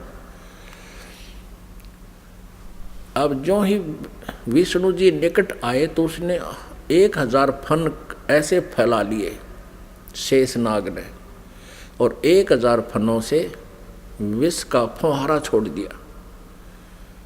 जैसे धुंध हो जाती है, ऐसे विष्णु जी के चारों तरफ उस विष के फुहारे की धुंध होगी, और श्री विष्णु जी के शरीर पर, पूरे शरीर पर ऐसा पेंट हो गया काला, उस विष से काला शरीर हो गया। अब विष्णु जी ने देखा कि इस नाग ने ये क्या कर दिया, मैंने इसको कुछ कहा नहीं, आगंतुक के साथ ये ऐसा दुर्व्यवहार करता है, मैंने इसको कुछ कहा नहीं, कोई इसको हानि पहुंचाई नहीं, मैं तो अपना कोई किसी खोज में आया था और इसका इतना दिमाग खराब है। अब विष्णु जी ने सोचा कि ला इसको ख़त्म कर देता हूँ, इस नाग कीड़े को। जो ही शेष नाग को मारने के लिए आगे को चले विष्णु जी, आकाशवाणी की उस ब्रह्म ने, क्षर पुरुष ने, इनके पिता ने, कि विष्णु तुम ऐसे एक दूसरे को मारते रहोगे तो सृष्टि कैसे चलेगी, तुम वापस जाओ, और कहीं पर मैं कभी किसी के सामने नहीं आऊँगा, मैं दर्शन नहीं दूंगा किसी को, मेरी उपलब्धि कोई नहीं कर सकता। और जाके अपनी माता को सच सच बता दे कि मुझे दर्शन नहीं हुए। यदि तू झूठ बोलेगा तो तेरा भी हरास ब्रह्मा जैसा होगा। और इस शेष नाग ने जो तेरे साथ अभद्र व्यवहार किया है, इसका ऑयल, इसका टिट फॉर टैट, यानी इसका बदला तू द्वापर युग में श्री कृष्ण रूप में जाएगा, तब तू इसका बदला लेना, और अब इसको कुछ मत कहे। विष्णु जी को जब आकाशवाणी हुई, उसने परमात्मा की आकाशवाणी मान के वापस माँ के पास आ गया। दुर्गा ने पूछा, बेटा तूने अपने पिता के दर्शन हुए? विष्णु जी ने कहा कि नहीं माता, मुझे कोई दर्शन नहीं हुए। और माता ने पूछा, फिर तेरा हाल ऐसा कैसा हो गया कि ऐसे ऐसे शेष नाग के लोक में चला गया, उसने मेरे साथ ऐसा किया, और आकाशवाणी में कहा है कि इसको अब मत मार, द्वापर युग में जब तू श्री कृष्ण रूप में जाएगा तब तुझे इसका बदला दिलाऊंगा। अब दुर्गा ने विष्णु जी को सीने से लगा लिया कि बेटा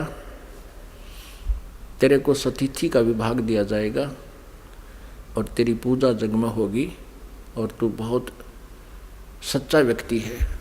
अब तीसरे शिव जी के पास दुर्गा गई, अपने पुत्र के पास, और कहा बेटा तेरे 2 भाइयों को तो पिता के दर्शन हुए नहीं, उन्होंने खूब ट्राई कर ली, अब आप भी खोज कर लो अपने पिता की, कहीं फिर बाद में सृष्टि कर्म शुरू हो जाए, उसके बाद तुम जाओ कि संन्यास धारण करो, अभी जाके खोज कर ले। भगवान शिव जी ने, शंकर ने समझदारी की, कहा माता जब मेरे 2 बड़े भाइयों को पिता के दर्शन नहीं हुए, ब्रह्मा जी ने तो 4 युग समाधि भी लगाई, और विष्णु जी ने वैसे घूम घाम कर ढूंढना चाहा, तो मैं तो ट्राई ये नहीं करता माता, पर मुझे एक वरदान दे दो। दुर्गा से शिव जी ने कहा, तमोगुण शिव ने कहा कि मुझे एक वर दे दो माता कि मेरी मृत्यु कभी ना हो, मैं अमर हो जाऊं।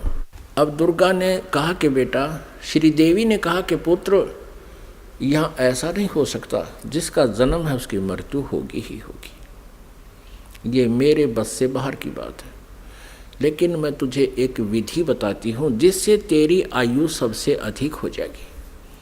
तो भगवान शिव ने कहा कि माता वही कृपा कर दो। तो दुर्गा ने कहा कि बेटा इस आयु के बढ़ाने का एक विधि है, तरीका है कि प्राणायाम करके श्वास को सूक्ष्म कर ले, एक स्थान पर बैठा रहे और सूक्ष्म श्वास कम से कम लेने से आयु बढ़ जाती है, क्योंकि आयु श्वासों पर आधारित है। तो भगवान शंकर ने यही सिरोधार्य किया, जैसे आप किया गया। आप देखते हो ज़्यादातर भगवान शिव जी समाधिस्थ रहते हैं, इनकी आयु भी सबसे लंबी है। 7 ब्रह्मा की मृत्यु के उपरांत एक विष्णु जी की मृत्यु होगी, 7 विष्णु जी की मृत्यु के उपरांत एक शिव जी की मृत्यु होगी, तमोगुण शिव की। इसकी इतनी लंबी आयु है। और एक ब्रह्मा जी की आयु कितनी है? ब्रह्मा जी का एक दिन, रजगुण ब्रह्मा जी का एक दिन 1000 चतुर्युग का होता है। और इतनी ही रात्रि, एक चतुर्युग में कितने वर्ष हैं हमारे मनुष्यों के? 43,20,000 वर्ष एक चतुर्युग में। ऐसे ऐसे 1000 चतुर्युग का ब्रह्मा जी का दिन और इतनी ही रात्रि। 30 दिन रात का महीना, 12 महीने का एक वर्ष और 100 वर्ष की ब्रह्मा जी की आयु।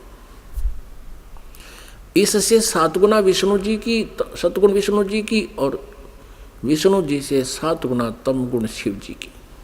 इतनी लंबी आयु होगी। फिर इन तीनों पुत्रों का दुर्गा ने विवाह करना चाहा। आकाशवाणी की उस काल ब्रह्म ने, सरपुरुष ने दुर्गा जी से कि दुर्गा तो इन तीनों बच्चों को पुनः सागर मंथर पर भेज दे और वहाँ इनका विवाह करने के लिए तू ही 3 रूप बना करके 3 लड़कियों के रूप से निकलना है। अब श्री देवी ने 3 रूप बनाए, गुप्त, और समुद्र में छुपा दिए। उधर से तीनों पुत्रों से कहा कि जाओ बेटा तुम सागर मंथन करो। उधर से ये काल सब व्यवस्था कर देता है। इन्होंने जाकर के सागर मंथन दूसरी बार किया तो 3 लड़कियां बाहर आई। अब माता ने कहा था बेटा जो पहले निकले उसकी पहचान कर लेना अलग अलग, दूसरी बार जो निकले उसकी पहचान तीसरे के। तो तीनों ने आगे पीछे कर लिया, उनको माँ के पास ले आए। दुर्गा ने पूछा पहले कौन सी निकली थी? कि ये वाली। उसका नाम सावित्री रख दिया और ब्रह्मा से कहा कि ये तेरी पत्नी रूप में होगी। दूसरी को कहा तेरा नाम लक्ष्मी होगा और विष्णु जी से उसका विवाह कर दिया। और तीसरी से कहा कि तेरा नाम उमा होगा और उसका विवाह शिव जी से कर दिया। अब यहाँ से इस एक ब्रह्मांड में काल सृष्टि प्रारंभ हुई। इस क्षर पुरुष का परिवार प्रारंभ हुआ। इससे सुर और असुर उत्पन्न हुए। और पुण्यात्मा, जो पुराणों में हम सागर मंथन सुनते हैं कि 14 रत्न निकले, भगवान शिव ने विष को ग्रहण किया, वो तो बहुत बाद की बातें हैं। तो पहले ये इस प्रकार सागर मंथन हुए थे। वो इन वेदों में, इन पुराणों में नहीं है, वो सूक्ष्म वेद में है, 5वें वेद में। पुण्यात्माओं, अब ये है वो सृष्टि रचना जो 5वें वेद में है, सूक्ष्म वेद में। अब 5वें वेद का हमें पता नहीं था। आदि शंकराचार्य जी ने अपने द्वारा रची पुस्तक में उस सूक्ष्म वेद का, 5वें वेद का वर्णन किया है और उन्होंने अपने द्वारा रची उस पुस्तक में उसको मेंशन किया है। समय आने पर दिखाएंगे। अब परमेश्वर कबीर देव जी ने 600 वर्ष पहले सन 1398 में वो सशरीर आए थे। सतलोक से चलकर एक शिशु का रूप धारण किया था। काशी शहर में बने एक लहर तारा नामक तालाब पर कमल के फूल पर विराजमान हुए थे प्रभु। और ये 5वां वेद प्रदान करने के लिए आते हैं अपने मुखारविंद से।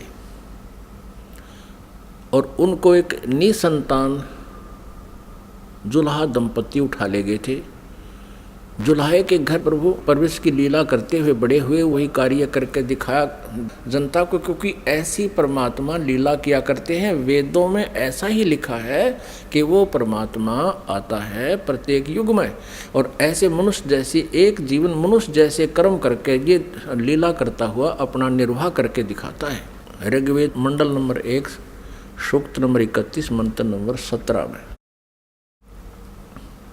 तो फिर परमात्मा ने वो वाणी आज से 600 वर्ष पहले अपने मुख कमल से, गीता जी अध्याय नंबर 4 के श्लोक नंबर 32 में जिसके विषय में कहा है कि धार्मिक यज्ञों यानी अनुष्ठानों की अत्यधिक जानकारी, विस्तार के साथ सत्य जानकारी, सही जानकारी ब्रह्मणे मुखे, ब्रह्मणे माने सच्चिदानंद घन ब्रह्म, मुखे माने उसके मुखारविंद से उच्चारित वाणी में बिल्कुल विस्तार से कही गई है। वो तत्व ज्ञान है। उसको जानने के बाद फिर सभी कर्म समाप्त हो जाएंगे, यानी डले डोने बंद हो जाएंगे, गलत साधना आप नहीं करोगे। परमेश्वर कबीर देव जी उस समय कहा करते थे इन नकली गुरु आचार्यों से, मंडलेश्वरों से, कि तुम जनता को गुमराह कर रहे हो। तुम कह रहे हो कि ब्रह्मा विष्णु महेश के कोई माता पिता नहीं। परमात्मा कहा करते इनके माता पिता हैं, ये जन्मते मरते हैं, इनकी मृत्यु होती है, जन्म होता है, ये अविनाशी नहीं है, ये कंप्लीट गॉड नहीं है। तो इस बात का बहुत विरोध हुआ था परमेश्वर का। उन झूठे आचार्यों ने, उन नकली गुरुओं ने कबीर परमेश्वर के बारे में बहुत गलत धारणाएं पैदा कर दी कि ये झूठा है, अशिक्षित है, इसने वेदों गीता को पढ़ा नहीं, पुराणों को पढ़ा नहीं, क्योंकि ये संस्कृत नहीं जानता। अशिक्षित व्यक्ति है, ये क्या जाने वेदों और गीता और पुराणों के बारे में, ये झूठ बोल रहा है, इसकी मत मानना, मत सुनना। उस समय तो हम धोखा खा गए जनता वाले, क्योंकि हमारे आचार्य जो हैं, जो गुरु लोग थे, ब्राह्मण ऋषि थे, वो संस्कृत भाषा जानते थे।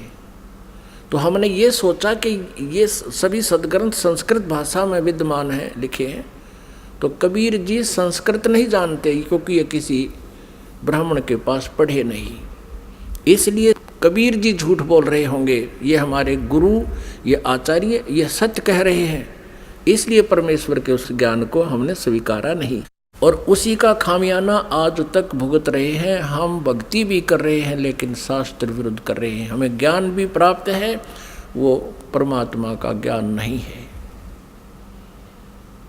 आज से 600 वर्ष पहले परमात्मा ने अपने सच्चिदानंद घन ब्रह्म की वाणी में क्या बोला था, क्या बताया था। जैसे ऋग्वेद मंडल नंबर 9 सूक्त नंबर 86 मंत्र 26 और 27 में, ऋग्वेद मंडल नंबर 9 सूक्त नंबर 82 मंत्र 1, 2, 3 में, ऋग्वेद मंडल नंबर 9 सूक्त नंबर 20 मंत्र 1 में, ऋग्वेद मंडल नंबर 9 सूक्त नंबर 96 के मंत्र नंबर 16 से 21 तक, उसमें कहा कि परमात्मा सतलोक से चलकर आता है। ऋग्वेद मंडल नंबर 9 सूक्त नंबर 1 मंत्र नंबर 8 और 9 में स्पष्ट किया परमात्मा कि वह शिशु रूप धारण करता है, और जब वो शिशु रूप में आता है परमात्मा, तो उसकी परवरिश की लीला कंवारी गायों से होती है, और वो परमात्मा तत्व ज्ञान, यथार्थ ज्ञान को बताने के लिए अपनी प्यारी आत्माओं को मिलता है, श्रेष्ठ वर्णीय आत्माओं को, श्रेष्ठ आत्माओं को मिलता है, उनको फिर तत्व ज्ञान से परिपूर्ण करता है। उसी आधार से परमात्मा जो लीला किया ही करते हैं, उसी तरह करते हुए आदरणीय धर्मदास साहिब जी को मिले। अच्छी आत्माओं में से किन किन अच्छी आत्माओं को मिले? आदरणीय धर्मदास साहिब जी को मिले, आदरणीय मलुकदास साहिब जी को मिले, आदरणीय दादूदास साहिब जी को मिले, आदरणीय नानक साहिब जी को मिले, आदरणीय गरीबदास साहिब जी गांव छुडानी जिला जज्जर हरियाणा वाले को मिले, आदरणीय घीसा साहिब जी गांव खेखड़ा जिला मेरठ उत्तर प्रदेश वाले को मिले। तो वो परमात्मा के गुणों में लिखा है कि वो ऐसा करते हैं, वेद भी गवाही दे रहे हैं। उसी आधार से परमात्मा धर्मदास साहिब जी को मिले थे, जो बांधवगढ़ के रहने वाले थे, मथुरा में गए हुए थे भगवान की खोज में। वहाँ परमात्मा ने कहा था इन तीर्थों पर भगवान नहीं है, भगवान आपके सदग्रंथों में लिखी हुई विधि से प्राप्त होगा। और धर्मदास जी आप यहाँ कह रहे हो कि भगवान यहाँ घूमा करते थे श्री कृष्ण जी, फिर अब तो नहीं है वो, या तो घूमा करते थे उस समय आते तुम, अब वो है ही नहीं, अब क्या ढूंढने आते हो? आपके सदग्रंथों में लिखे हैं, उन सदग्रंथों से ढूंढो। क्या बताया भगवान ने? धर्मदास ये जग बोरा न, कोई न जाने पद निर्वाण, यही कारण मैं कथा पसारा, जग से कहिए वो राम नियारा। परमेश्वर कबीर देव जी ने ये सृष्टि रचना धर्मदास जी को सुनाई थी, आदरणीय धर्मदास साहब जी को। परम पूज्य परमेश्वर कबीर जी ने जो कथा दास ने आपको सुनाई, यही कथा आदरणीय धर्मदास साहब जी को सुना रखी थी, उसमें से दास ने आपको सुनाया। अब ये उनकी सच्चिदानंद घन ब्रह्म की वाणी में लिपिबद्ध है, कबीर सागर में लिखा है, उससे पढ़कर सुना रहा हूँ आपको। वो कबीर वाणी कहलाती है, सच्चिदानंद घन ब्रह्म की वाणी कहलाती है, जिसके विषय में गीता जी अध्याय नंबर 4 के श्लोक नंबर 32 में कहा है कि वो सच्चिदानंद घन ब्रह्म की मुखारविंद से उतरित उस अमर वाणी में, कबीर वाणी में लिखा है। धर्मदास ये जग बोराना, कोई न जान पद निर्वाणा, यही कारण मैं कथा पसारा, जग से कहिए वो राम निहारा। यही ज्ञान जग जीव सुनावो, सब जीवों का भरम नसावो, अब मैं तुमसे कहूँ चिताई, त्रिदेवन की उत्पत्ति भाई। इन तीनों देवताओं की उत्पत्ति मैं तुम्हें बताता हूँ, परमेश्वर कहते हैं कबीर जी। परम पूज्य कबीर परमेश्वर जी क्या बता रहे हैं कि अब मैं तुझे तुम्हारे तीनों देवताओं की उत्पत्ति बताता हूँ। पुण्यात्माओं, 600 वर्ष पहले परमात्मा ने ये ज्ञान अपनी सच्चिदानंद घन ब्रह्म की वाणी में लिखा, बोला, वो लिखा गया। और यही अब आपको रूबरू कराएंगे पुराणों में और वेदों में, गीता जी में। आप दांतों तले उंगली दबाओगे कि सचमुच हे भगवान ने हमारे को कैसा मूर्ख बना रखा था नकली आचार्यों ने, गुरुओं ने। हमें हमारे सिलेबस से भी परिचित नहीं कराया इन अध्यात्मिक गुरुओं ने। हमारा सिलेबस है, हमारे सदग्रंथ है, इनके विरुद्ध जो ज्ञान सुना जाता है शास्त्र सिलेबस के विरुद्ध है, शास्त्र विरुद्ध है। अब मैं तुमसे कहूँ चिताई, त्रिदेवन की उत्पत्ति भाई, कुछ संक्षेप कहूँ गौराई, सब संशय तुमरे मिट जाई। कहते थोड़े से समय में संक्षेप में बताऊंगा, उससे में सारे संशय दूर हो जाएंगे। ज्ञानी सुने सो हृदय लगाई, मूर्ख सुने तो गम ना पाई। इस ज्ञान को जो बुद्धिमान व्यक्ति सुनेंगे, इस कथा को, तो हृदय से लगाएंगे कि सचमुच सही है, और प्रमाण देखेंगे अपने सदग्रंथों में, पुराणों में और वेदों और गीता जी में। बुद्धिमान तो हृदय से लगाएगा कि सचमुच यही बात है, हमें पता नहीं लगा। और मूर्ख सुने तो गम नहीं पाई, माने वो नहीं समझ सकेगा, वो तो अनाड़ी आदमी है, प्रमाण देखकर भी नहीं मानना, तो अनाड़ी व्यक्ति है। ज्ञानी सुने सो हृदय लगाई, मूर्ख सुने तो गम ना पाई। अब मैं तो बताने जा रहा हूं उसके बारे में, समझदार तो समझेंगे क्या। माँ अष्टंगी पिता निरंजन, ये जमदारुण वंशन अंजन। ब्रह्मा श्री विष्णु श्री शिव जी के माता तो अष्टंगी या दुर्गा है, और पिता ये ज्योत निरंजन क्षर पुरुष क्षर ब्रह्म ये काल है।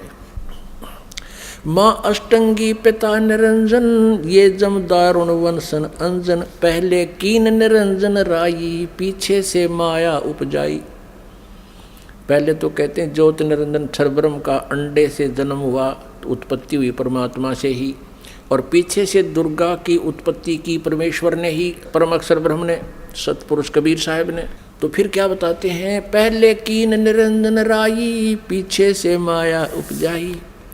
माया दुर्गा को कहते हैं। माया रूप देख अति शोभा, देव निरंजन तन मन लोभा। दुर्गा के सुंदर रूप को देखकर इसके अंदर विषय वासना प्रभावित होगी, प्रबल होगी। कामदेव धर्मराय सताए, देवी को तुरंत धर खाए। क्या बताते हैं कि इस काल के अंदर उत्तेजना उत्पन्न होगी और दुर्गा इसके मुंह में चली गई। इसने बुरी तरह अभद्र तरीके से आलिंगनबद्ध करने के लिए हाथ फैला रखे थे और किस करने के लिए मुंह पाड़ रखा था। पागल की तरह। दुर्गा इसके मुंह से चली गई अंदर पेट में। पेट से देवी करी पुकारा, हे साहेब मेरा करो उभारा। टेर सुनी तब हम ता आए, अष्टंगी का बंध छुड़वाए। परमात्मा कहते धर्मदास जी फिर मैं वहाँ गया दुर्गा के पास, जो पेट में थी उसके बाहर निकाला मैंने इसको।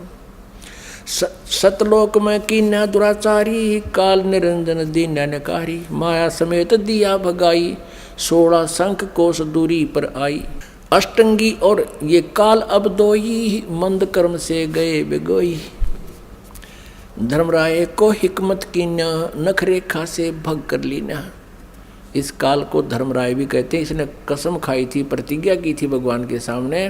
परमात्मा ने कहा था तू इन आत्माओं ने दुखी करेगा। ये बोला नहीं जी, जो जिसे कर्म करेगा उसे फल दूंगा। मैं कति धर्म का राज करूंगा, इसलिए धर्मराज कहलाया। लेकिन यहाँ कहलाता धर्मराज है, करता सारा न्याय है। धर्मराज मीन न्यायाधीश। अब ये काल वैसे तो न्यायाधीश कहलाता है और करता सारे न्याय। तो परमात्मा कहते निरंजन धन तेरा दरबार, जहाँ तनिक नहीं न्याय विचार। अब क्या बताते हैं, धर्मराय को हिकमत की ना, नख रेखा से भग कर लीना। कहते दुर्गा के प्रजनन इंद्री इसने अपनी सिद्धि शक्ति से बना ली। ज्योत निरंजन किन्ने भोग बिलासा, माया को रही तब आशा। दुर्गा प्रेग्नेंट होगी। 3 पुत्र अष्टंगी जाए, ब्रह्मा विष्णु शिव नाम धराए। ओए होए, ये परमात्मा परमेश्वर ने स्वयं आकर के ये सारा अपने द्वारा रची हुई सृष्टि का सारा ज्ञान बताया, विधान दिया 600 वर्ष पहले। और यही आज हमारे पुराणों में आपके रूबरू कराएंगे, देखना आप हैरान रह जाओगे। 3 पुत्र अष्टंगी जाए, ब्रह्मा विष्णु शिव नाम धराए। 3 पुत्रों का जन्म होया दुर्गा से। इनका ब्रह्मा विष्णु और शिव नाम धरे गए। 3 देव विस्तार चलावे, इनमें यो जग धोखा खावे। ये तीनों देवता इस काल के एक ब्रह्मांड का संचालन कर रहे हैं और इन्हीं को सर्वेश्वर मान के ये जग धोखा खा रहा है। 3 लोक अपने सुत दीन्या, सुन निरंजन बासालीन्या। 3 लोक, पृथ्वी लोक, स्वर्ग लोक और नीचे पाताल लोक, ये तीनों लोग अपने पुत्रों को देकर ये स्वयं शून्य में, शिखर में, एकांत स्थान पर गुप्त रहता है। गीता जी अध्याय नंबर 7 के श्लोक नंबर 24 और 25 में स्वयं कहता है, श्री कृष्ण में बोल रहा है ये काल प्रवेश करके, कहता है ये मूर्ख समुदाय मुझे उस अव्यक्त को व्यक्तिम आपनम मन्यते, मुझे मनुष्य शरीर में आया हुआ मानते हैं, कृष्ण मान रहे, मैं आई एम नॉट कृष्ण। और ये कहता है कि मैं कभी किसी के समक्ष नहीं आता, ये मेरा अनुत्तम यानी घटिया नियम है मेरा। अब जो भगवान, अब जो पिता पुत्रों के भी सामने नहीं आता, उनसे भी छुप के रहता है, तो उसमें कोई दोष है, वो अच्छा नियम नहीं है उसका। इसलिए यह अनुत्तम घटिया अटल नियम लिखा, ये मेरा अटल नियम है, अविनाशी नियम है। और फिर कहता है कि मैं अपनी योग माया से छुपा रहता हूँ। इसे सीधे कहीं पर आकार में है, अव्यक्त है। अव्यक्त का अर्थ निराकार नहीं होता। जैसे बादल छा जाते हैं सूर्य के सामने तो वो हमें दिखाई नहीं देता, उसका कुछ रोशनी अवश्य थोड़ी बहुत महसूस सी होती है फिर भी, लेकिन वो हमें दिखाई नहीं देता। वो बादलों से पार अव्यक्त है, वहाँ पर साकार है। जब दिखाई देते ही वो बादल हटते ही वो साकार है। लेकिन उसको निराकार नहीं कह सकते कि भगवान दिखाई दे जब तो साकार हो जाता, ना दिखाई तो निराकार है, या कोई डेफिनेशन हुई भगवान की। वो साकार ही है पर हमें नहीं दिखता, वो अलग बात है।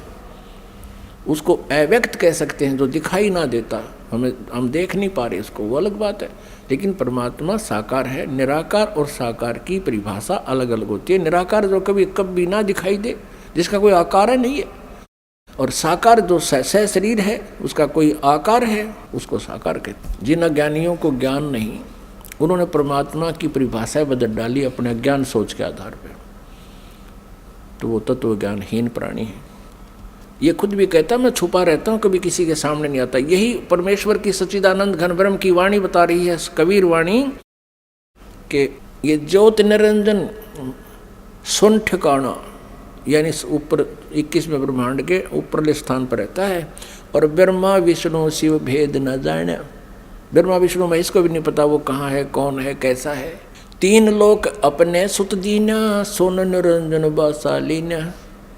तीन देव सो उसको ध्यावे, निरंजन का वो पार न पावे। ये तीनों देवता समाधि लगाते फिर भी चेष्टा करते, क्योंकि आत्मा नहीं रुक सकती भगवान बिना। कभी कभी ये फिर भी तपस्या करने की चेष्टा करते थोड़ी बहुत वर्षों तक, लेकिन उसका भेद नहीं पाए। और पहले ही उन्होंने ट्राई करके देख लिया, इन्होंने परमात्मा नहीं मिले। इसलिए दुर्गा ने उन्हें बता दिया कि वो निराकार है, तो इन्होंने स्वीकार कर लिया कि वो निराकार है। और इन्होंने भी ट्राई करके देख लिया, नहीं मिला, तो सब ने उसकी डेफिनेशन बदल ली अपनी सोच के आधार से कि परमात्मा निराकार है, क्यों दिखाई नहीं दे रहा उनको। उनकी वे ऑफ वर्शिप परमात्मा देखने वाली नहीं थी। वेदों में जो वर्णन है परमात्मा का, ओम नाम और आदि जो साधन है, ये परमात्मा को पाने के नहीं है। क्योंकि गीता जी अध्याय नंबर 11 के श्लोक नंबर 47 और 48 में ये श्रीमद् भगवद गीता जी का ज्ञान ये काल ही दे रहा है श्री कृष्ण में प्रवेश करके। और ये कहता है कि अर्जुन वास्तविक रूप मेरा ये है, विराट रूप दिखाया, और मेरे दर्शन, मेरी प्राप्ति, मेरा ये रूप है, और इस रूप में मैं कभी किसी को दर्शन नहीं देता, इसने प्रतिज्ञा कर रखी है। और ये कहता है कि अर्जुन तेरे से पहले मेरे इस रूप को जो तूने आज देखा, पहले किसी ने नहीं देखा इस विराट रूप को।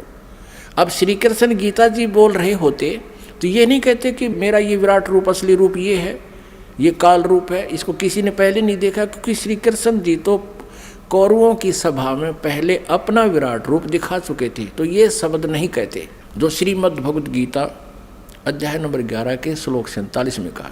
और 48 में कहा कि इस मेरी प्राप्ति यानी मेरे रूप के दर्शन यानी भगवान प्राप्ति, ब्रह्म प्राप्ति, ब्रह्म का ये रूप है, ये काल है। कहता ना वेदों वर्णित विधि से, ना किसी जप से, ना तप से, ना किसी क्रिया से कोई भी प्राप्ति नहीं कर सकता। इससे सिद्ध है कि गीता जी अध्याय नंबर 8 के श्लोक नंबर 13 में कहा कि ओम इति एक अक्षरम ब्रह्म व्यवहारण मामनुसमरण। मुझ ब्रह्म का केवल ओम एक अक्षर है, इसका उच्चारण करके स्मरण करता हुआ यह प्रयाति तजन देहम, दो शरीर छोड़कर जाते समय तक स्मरण करता रहता है, तो मेरे से प्राप्त लाभ को, परम गति को प्राप्त होता है। ओम नाम से जितनी गति होनी है उसको प्राप्त करता है। तो यहाँ ये कह रहा है कि मेरी प्राप्ति ना वेदों वर्णित विधि से, ना तप से, ना जप से, ना किसी क्रिया से नहीं हो सकती। 11वें अध्याय के 47-48। तो इससे सिद्ध हो गया कि उस ज्योत निरंजन का किसी ने दर्शन नहीं हुए और उसको कह दिया कि वो निराकार है। कहते खोजत था किया, अंत कहा बेचून, ढूंढते ढूंढते थक गए, कह दिया भगवान निराकार है, जबकि वो साकार है। वेद साकार बताओ, पुराण साकार बतावे, कुरान साकार बतावे और बाइबल साकार बतावे, और किसी भी धर्म के किसी भी भगत से पूछ लीजिए, सभी कहें भगवान निराकार है। अब आगे वाले समय में आपको पूरी डिटेल दिखाएंगे, प्रत्येक शास्त्र में प्रमाण देंगे। इस परमात्मा के द्वारा बताई गई सृष्टि रचना प्रमाणित करेंगे अपने ही सदग्रंथों में, तब आपका विश्वास होगा। बोलो सतगुरुदेव की जय।